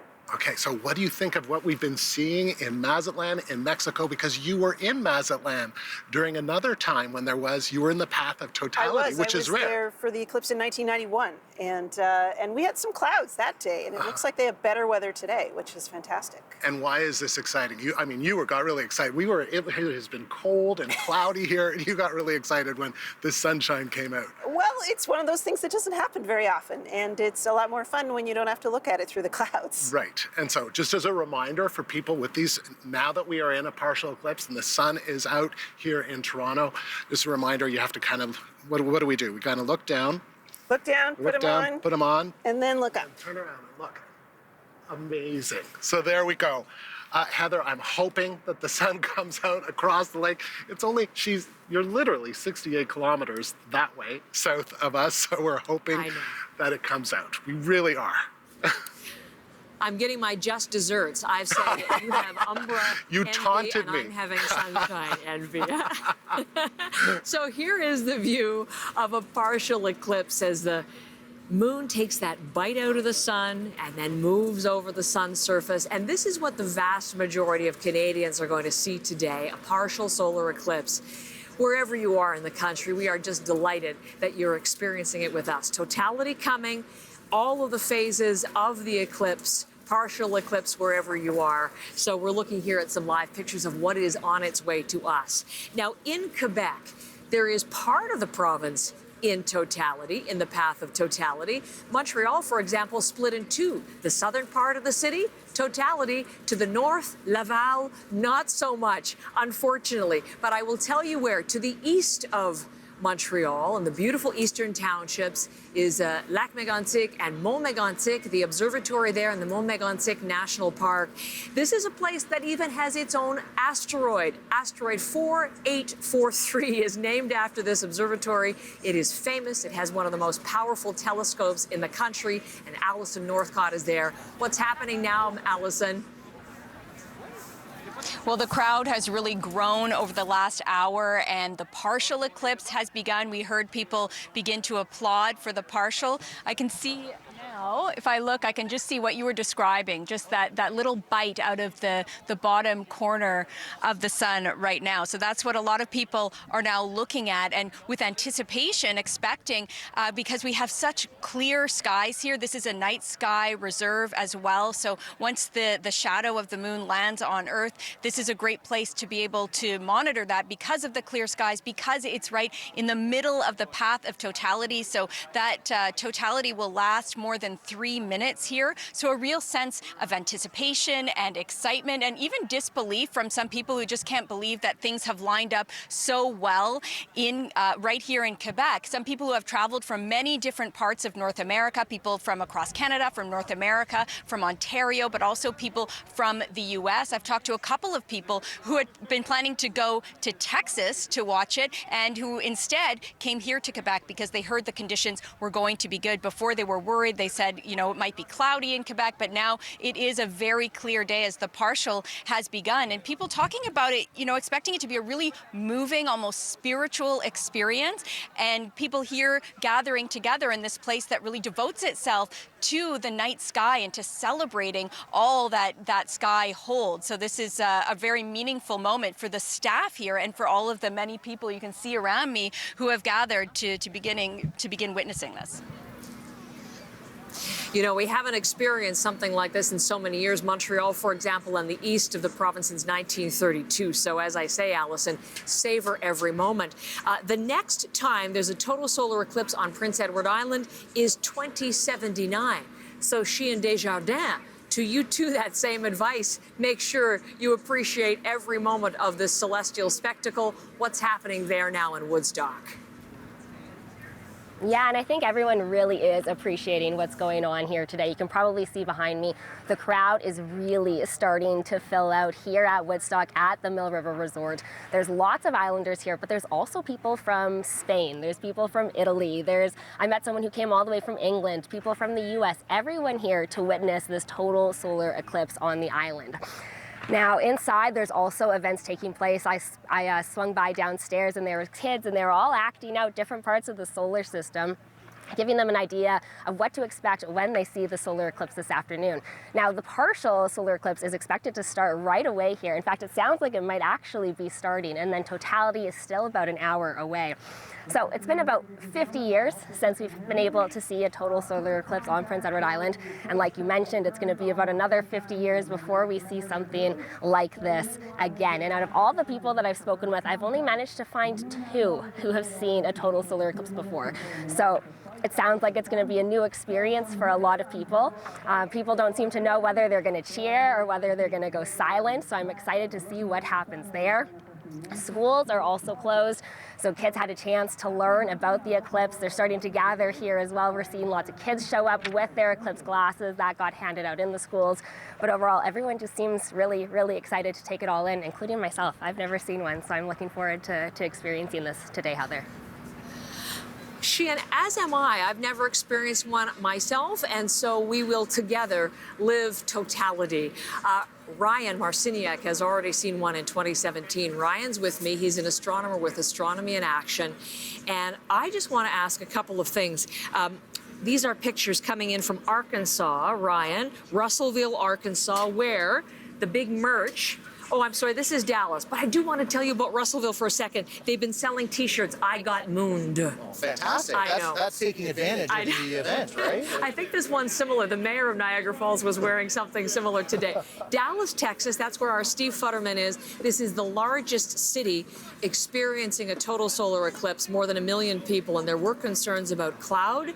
Looks like they are having quite a moment. So we'll watch Dallas. Now, put on your glasses. Yeah, let's do it. Let's turn around together. Now, if if you want to show, we have to look down, Ryan, and Yes, then that's we right. look up and turn around because somewhere over here, now I can't see a thing with my glasses on. not at all. Can you see any sign of anything? Andrew Nichols was saying, get a feel for partial, not where we Not are in even the though cloud, I right? see pure disorientation. Okay. And that, yeah, I've got complete blackness, which is good, which is what we want. Better for your Always eyes. wear these. Yeah, Yes, better for your exactly. eyes. So what we're seeing, the partial eclipse here, the totality that you and I witnessed from Mazatlan, for example, Yes. all along the path of totality, is it going to look the same or does it vary depending on what city you're in? It's pretty much the same. I mean, the length of totality will vary a little bit, what the diamond ring specifically looks like, what the Bailey's beads might look like, but the corona of the sun is going to be pretty much the same for everybody. It changes fairly slowly. The sun rotates in about 30 days. Okay, so these images, this is what we can expect largely when it gets to Canada. You mentioned the time of totality. It does vary a lot. Yes. It's just about a minute and something on Prince Edward Island, but it's up to more than 4 minutes and a half elsewhere in the United States and on into Mexico. What determines that? Well, if you think of the shadow as basically a large circle moving over the ground, if you think about the edges of that circle, would pass over you a little bit quicker because there's less, you can draw a short line. Right. In the middle, you can draw the longest line, straight line possible. And that gives you that 4.5 minutes of totality. So Now, why are they cheering? it looks like the sun might be poking through. If only for a second so that people can pull out their glasses and enjoy it. This is what it's all about. It is what it is. Yeah. This is the we kind of eclipse. It is. I thought Yeah. it might be the skydivers because there are people on the boats, on the river, below the falls experiencing it. The word was there were going to be skydivers just before totality and during totality. Of course there would be in Niagara Falls. I thought that was what were they cheering, but of course it's the sun. Fingers crossed. Tell us a little bit about this path of totality, how wide it is, how fast it's going as we chase the moon's shadow. So it varies by eclipse. This eclipse, it's about 180 kilometers wide, the shadow of the moon. It's moving fast though, 2,400 kilometers per hour. So it's quick. That's why this totality only lasts 3 to 4 minutes and we get that fleeting feeling of losing the darkness. If they're cheering this hard for a break in the cloud, imagine what totality is going to be like it's here. going to be uproarious. It's going to be wild. Ryan, thank you so much. Always a Ryan pleasure. Marciniak, who's with me all through our special coverage today. So here, obviously, can't wait for totality. Mazatlan, Mexico, as Ryan and I were experiencing, Ryan's taking his glasses, it was the first to experience totality today, and we watched it all unfold from afar. But my next guest actually saw it in person. Let me say hello to Joy Daniels. She's from Calgary. She's an eclipse chaser, and she is in Mazatlan. Joy, I'm so glad to meet you here. Oh, and wait a second, not just Joy. Introduce me. Hello. Who's with you? Who are your friends and maybe family? Who's with you, Joy? I am here with my nearest and dearest family, my grandson Teague, my beautiful granddaughter Ellie, my daughter Carolyn, her husband, many friends. There's 13 of us who came here. They all saw their first totality ever in their lives. I'm lucky. This is my 5th one because I chase eclipses. But yeah, here we are, the family eclipse. We're so happy. Hey, well, tell me all about, we watched from here. I'm in Niagara Falls, Joy, so I watched on the screen live images, but you saw it yourself. So tell us all about it, what you saw, what was the experience around you. I want to hear every detail. All right. Here, it was absolutely remarkable. The sky was a little bit overcast, but with those lovely little filmy clouds that just make everything more rainbowy. The eclipse totality was not obscured at all. The diamond ring was like perfect. It was just so beautiful. The 4 minutes plus that totality lasted seemed so long. It's the longest one I've ever seen. We had the sunset above the ocean for the entire time. It went quite dark. Not quite as dark as if it was like a clear blue sky, because the clouds were kind of glowing for the corona. But what a pretty, pretty sky. The birds, they all went to sleep. They got super quiet. The temperature went way down. And yeah, there's a bird trying to, photobomb the interview. So yeah, kids, what did you think about it? It was really cool. I was going to really say, cool. ask some of the, I want to hear, what are the people who saw it for the first time? What are they thinking, Joy? What did they feel about it? Okay, you saw it for the first time. Carolyn, my daughter, you. Yes, this was definitely, wow, it was awesome, and in that it made you feel awe. It was so special and so beautiful. Everything got so quiet, and the whole horizon was pink and blue and green, like a sunset or sunrise, but different and all around. And planets. stars We saw came planets, out. Yeah, yeah. Venus was shining in the And sky Jupiter. next to it, and you could see the filaments of the aurora. It was lovely. It was just so lovely. It sounds incredible. I'm looking forward to, yeah, for sure. One more. Let's have a young person or an even younger person's perspective on all of this. Okay, Do you want to younger, stand up? okay, Kiki. Stand up and tell me. Yeah, tell them what you thought of the eclipse. Well, I was just like starting out seeing the sliver left in the ocean, and when I just got so excited, I was doing that for a while, and then I just saw, and when I finally just saw darkness go over the ocean and towards me, it felt like shivers down my spine. But then when I saw it, when I just saw the full totality gliding over the air, it felt like it wasn't real. Oh, Tiger. Now, are you really? Your grandma for the rest of your Look, life? you've got a whole family, I think, in the making of Eclipse Chasers, Joy. They're all going to join you on your next one. Are you already planning your next trip? Yes, absolutely. We're all planning on going to Spain in 2026. And then we have Egypt in 2027. Then we go back to Australia, where I was like less than a year ago in Expo. That's in, I think, 2028 or 29. It is a good decade for world traveling eclipses. You know, for anybody wondering, is it worth it to travel to chase an eclipse? I think it's very clear from you and your family that it is indeed. Thank you for the time. Thank you to all of you there. It's been so great to see you and your family. Joy, so fantastic, and enjoy the rest of your trip to Mexico. Got such good weather. Hooray for Canada getting good weather for the eclipse.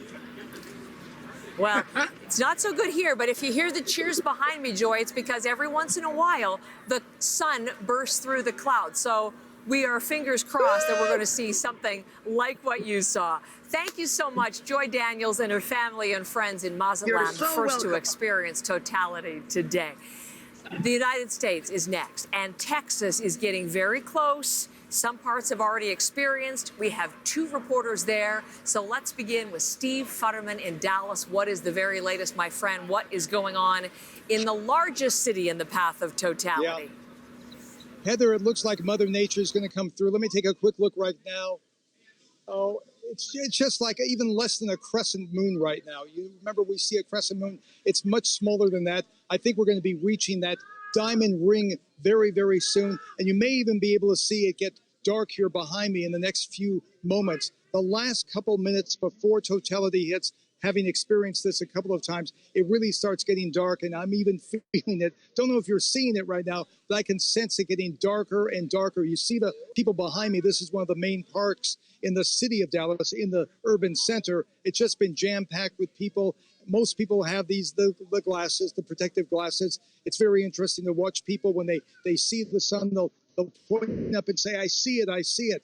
And it's been, as I've said earlier, Heather, a roller coaster day. Earlier today, around 7 a.m., it was perfect weather. Then we got these very low clouds.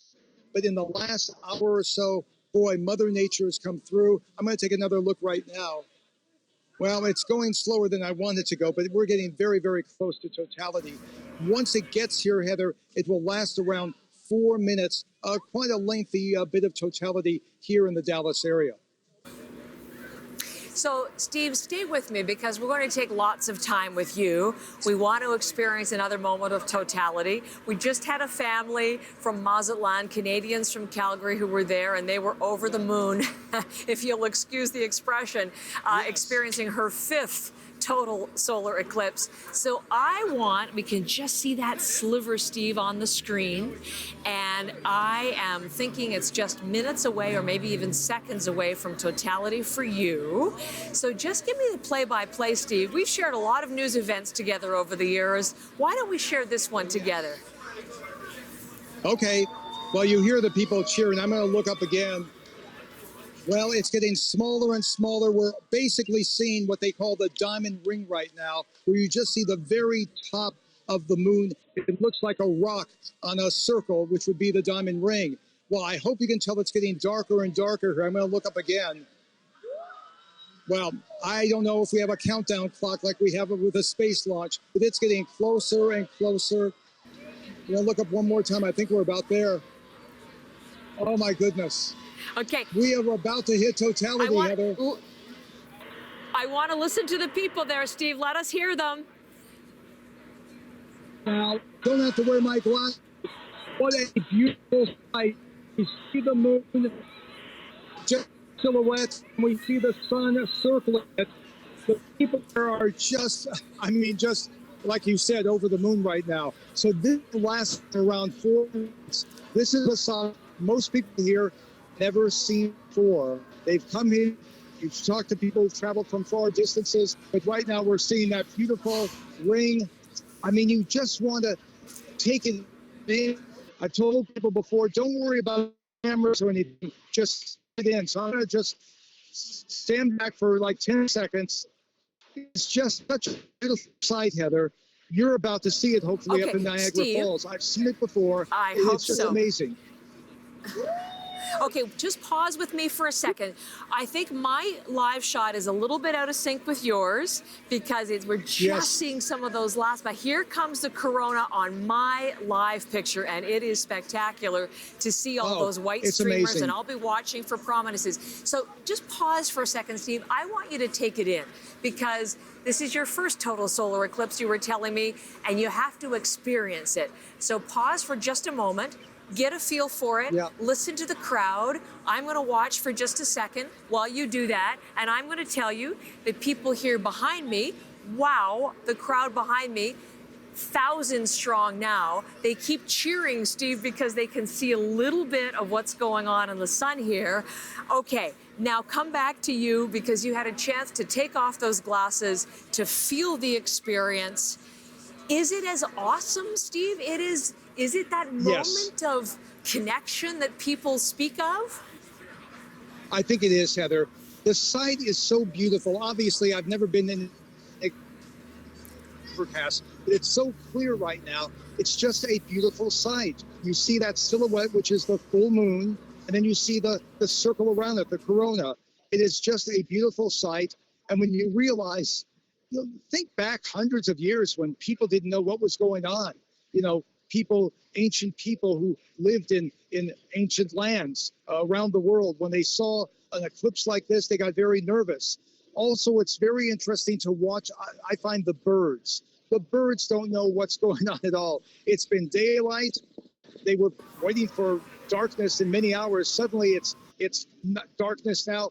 They always look confused. They'll fly one way, then another way. I've always found that interesting in these eclipses. But you can see behind me, people have calmed down. You don't hear the cheering like you did before, but it's just a magnificent scene. It is just magnificent. We're looking at live pictures as you describe it. Thank you so much, Steve, and you enjoy the rest of totality and the experience. I so appreciate it. The crowd behind me going wild because they see things improving. The cloud is parting. We may see a much more full experience than what we were afraid of with the cloud earlier today. But I want to take you to Florenceville, Bristol right now because I don't want to miss what's going on there. Someone is taking eclipse watching to new heights. Brett Ruskin, take it away. Heather, so this is what's happening right now. We're looking forward to the experience that Steve was just describing, but take a look behind me. So there's a balloon here. I'm going to actually give us a close-up look at what's happening as I describe what is happening here in Florenceville, Bristol. So this balloon is being filled up as we speak with helium. It is being attached and has been attached to this tower. Now this tower has telescopes, has cameras, has computers inside it. It is going to be lifting above what was anticipated to be clouds in the sky because there was only a 30% chance that there would be clear skies today here in this part of the country on this day of the year. So the odds were against the team, even though the path of totality was cutting right across New Brunswick. They said, oh, it's going to be cloudy, so let's take a look at what we could do to compensate for that, to eliminate that variable of the clouds. So let's go right above the clouds. That is what this project is designed to try to accomplish by putting that telescope above the clouds. And so really we're pretty close right now, Heather, to the time that they plan to launch it. And this, in speaking with the organizers, this is the most tense part. This is the part that they were most worried about because there's the wind. You can probably hear it on the microphone. Because there's the wind that can push the balloon around, it can also kind of jostle that sensitive equipment. Let's take a look once again at what's happening here. The balloon has a mechanism to release itself from that payload once it's reached a certain height, or at any point they can push a button and release it. A parachute deploys and it slowly comes down. They anticipate it's going to come down somewhere in the middle of New Brunswick, basically in the middle of the woods.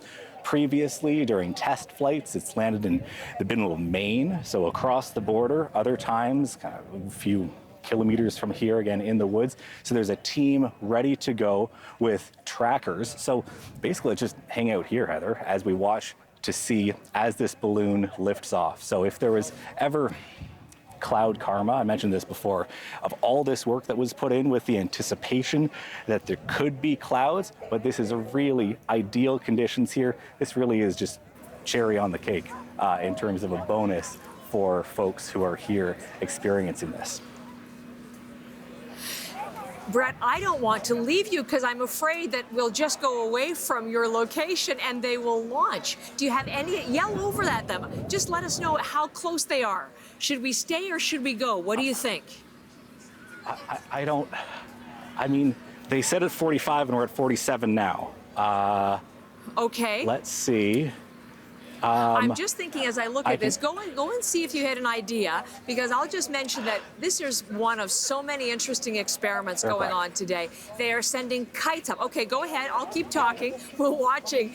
They are sending kites up above the cloud. Yeah. We know that NASA is next couple minutes. Okay. sending up its WB-57 high-altitude jet planes, doing research above the clouds, following the moon shadow, chasing the moon shadow at high speeds so that it can have a long period of totality to study the corona. They're shooting rockets into the air. All of these experiments today, Brett, this is part of this huge amount of science being done. I'm thinking for a moment of all of the experiments going on as we talk in areas of partial solar eclipse, in totality, with all of the advances in technology, with all of the imaging advances. We are going to learn so much about our universe, about the cosmos today, and the group there is going to help us. Now, what did they tell you? They're just about ready to go. Should we stay with this? So they said next couple of minutes, but I want to mention something because you talked about the planes and the different pieces of technology. Oh, are we going away or are we staying?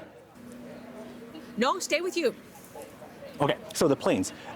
Nav Canada is here, Transport Canada is here. The FAA has been notified as well. If you have a plane tracker, a plane tracking app, this actually has one of the locator beacons. So if you're watching at home on your second screen, you can type in, it's BBST10, BBST10. There's a tracker on this device that is going to be popping up on that screen because it's going into commercial airspace.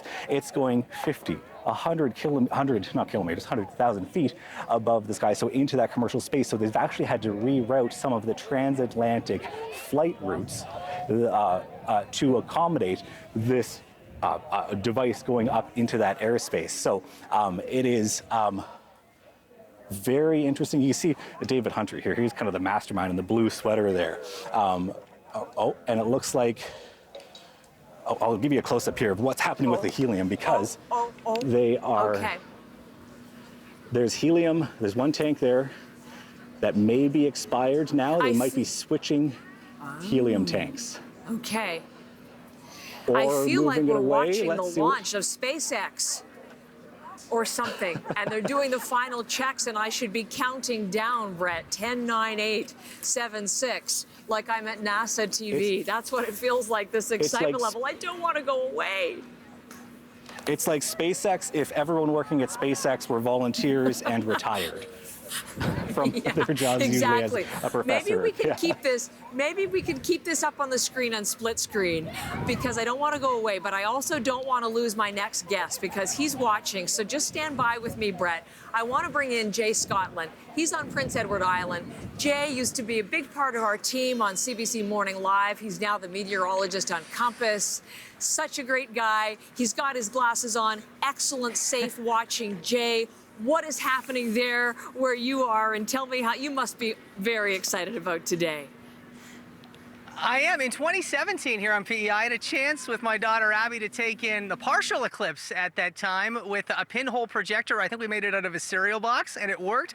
I have never experienced a total eclipse before, and really we are seeing the unexpected happening today, and that is a clear sky in the maritime provinces and across PEI, where a good chunk of our province, Heather, is going to be experiencing totality between 4:35 and 4:40. Around 4:37 where we are will be that max for totality, and man, oh man, to see a cloud-free sky on PEI in early April, I think the odds of overcast conditions here are between 60 and 70%. So this is truly unprecedented weather to take in this total eclipse today.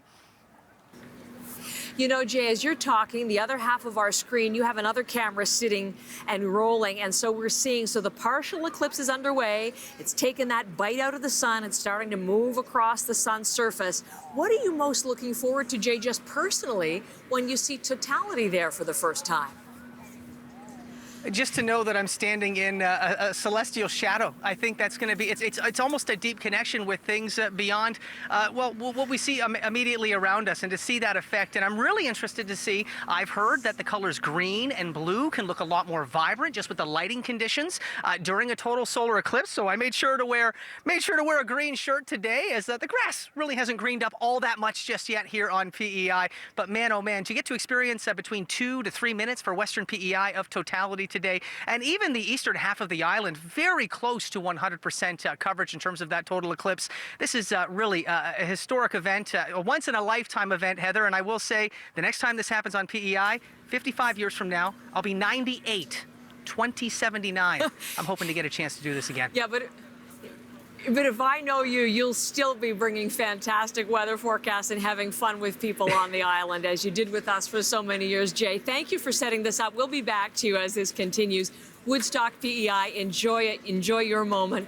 There is the scene from Jay's camera.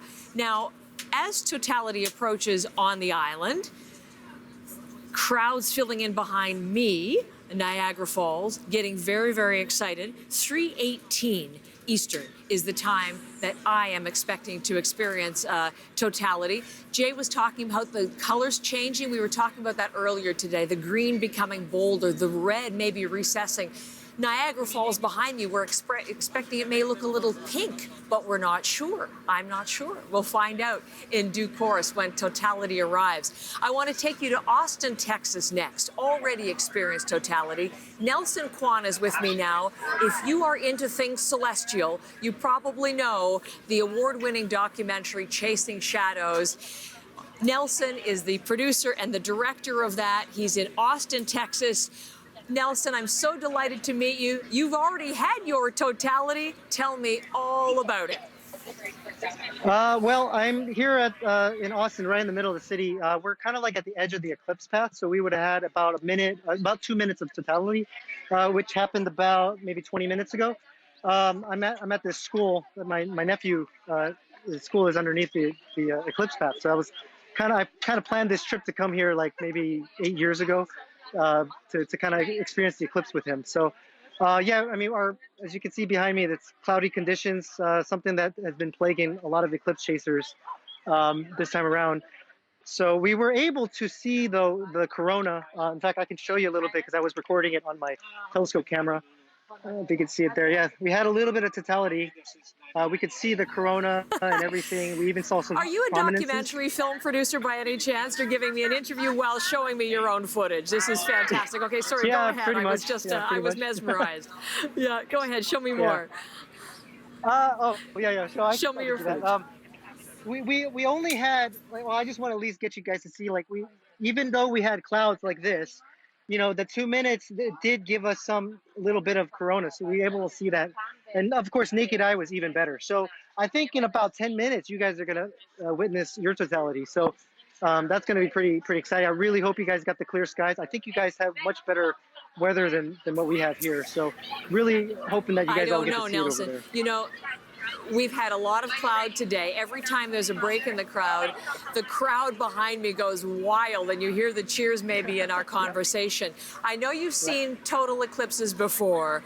2016, tell me about the eclipse and your experience then, because what happened for you in Austin, Texas, I'm going to bet, Nelson, does not top what happened to you personally in 2016. Yeah, so 2016, we were in Sulawesi in Indonesia. And over there, the clouds were a toss-up as well. Exactly like this, the day before the eclipse. Morning of the eclipse, clear skies. Could see not a cloud in sight. Very lucky. And for me, my heart was raging a little bit more because it was like a high risk kind of a situation. I was planning to propose to my then girlfriend, now wife at the time. So I proposed to her. I told her I'd give her 3 diamond rings. We successfully and beautifully saw 2 diamond rings in the sky, and then I got down on my knees right after and gave her the 3rd diamond ring. So she said yes. Yeah. So it was probably one of the most That's such memorable a beautiful eclipses ever. story. Yeah. Such a beautiful story. She said, yet what an auspicious beginning. You have twin boys now, and as you say, you're sort of introducing them to the family business. What's the Generations project you're working on now, Nelson? So the Generations project, every 18 years, the Solar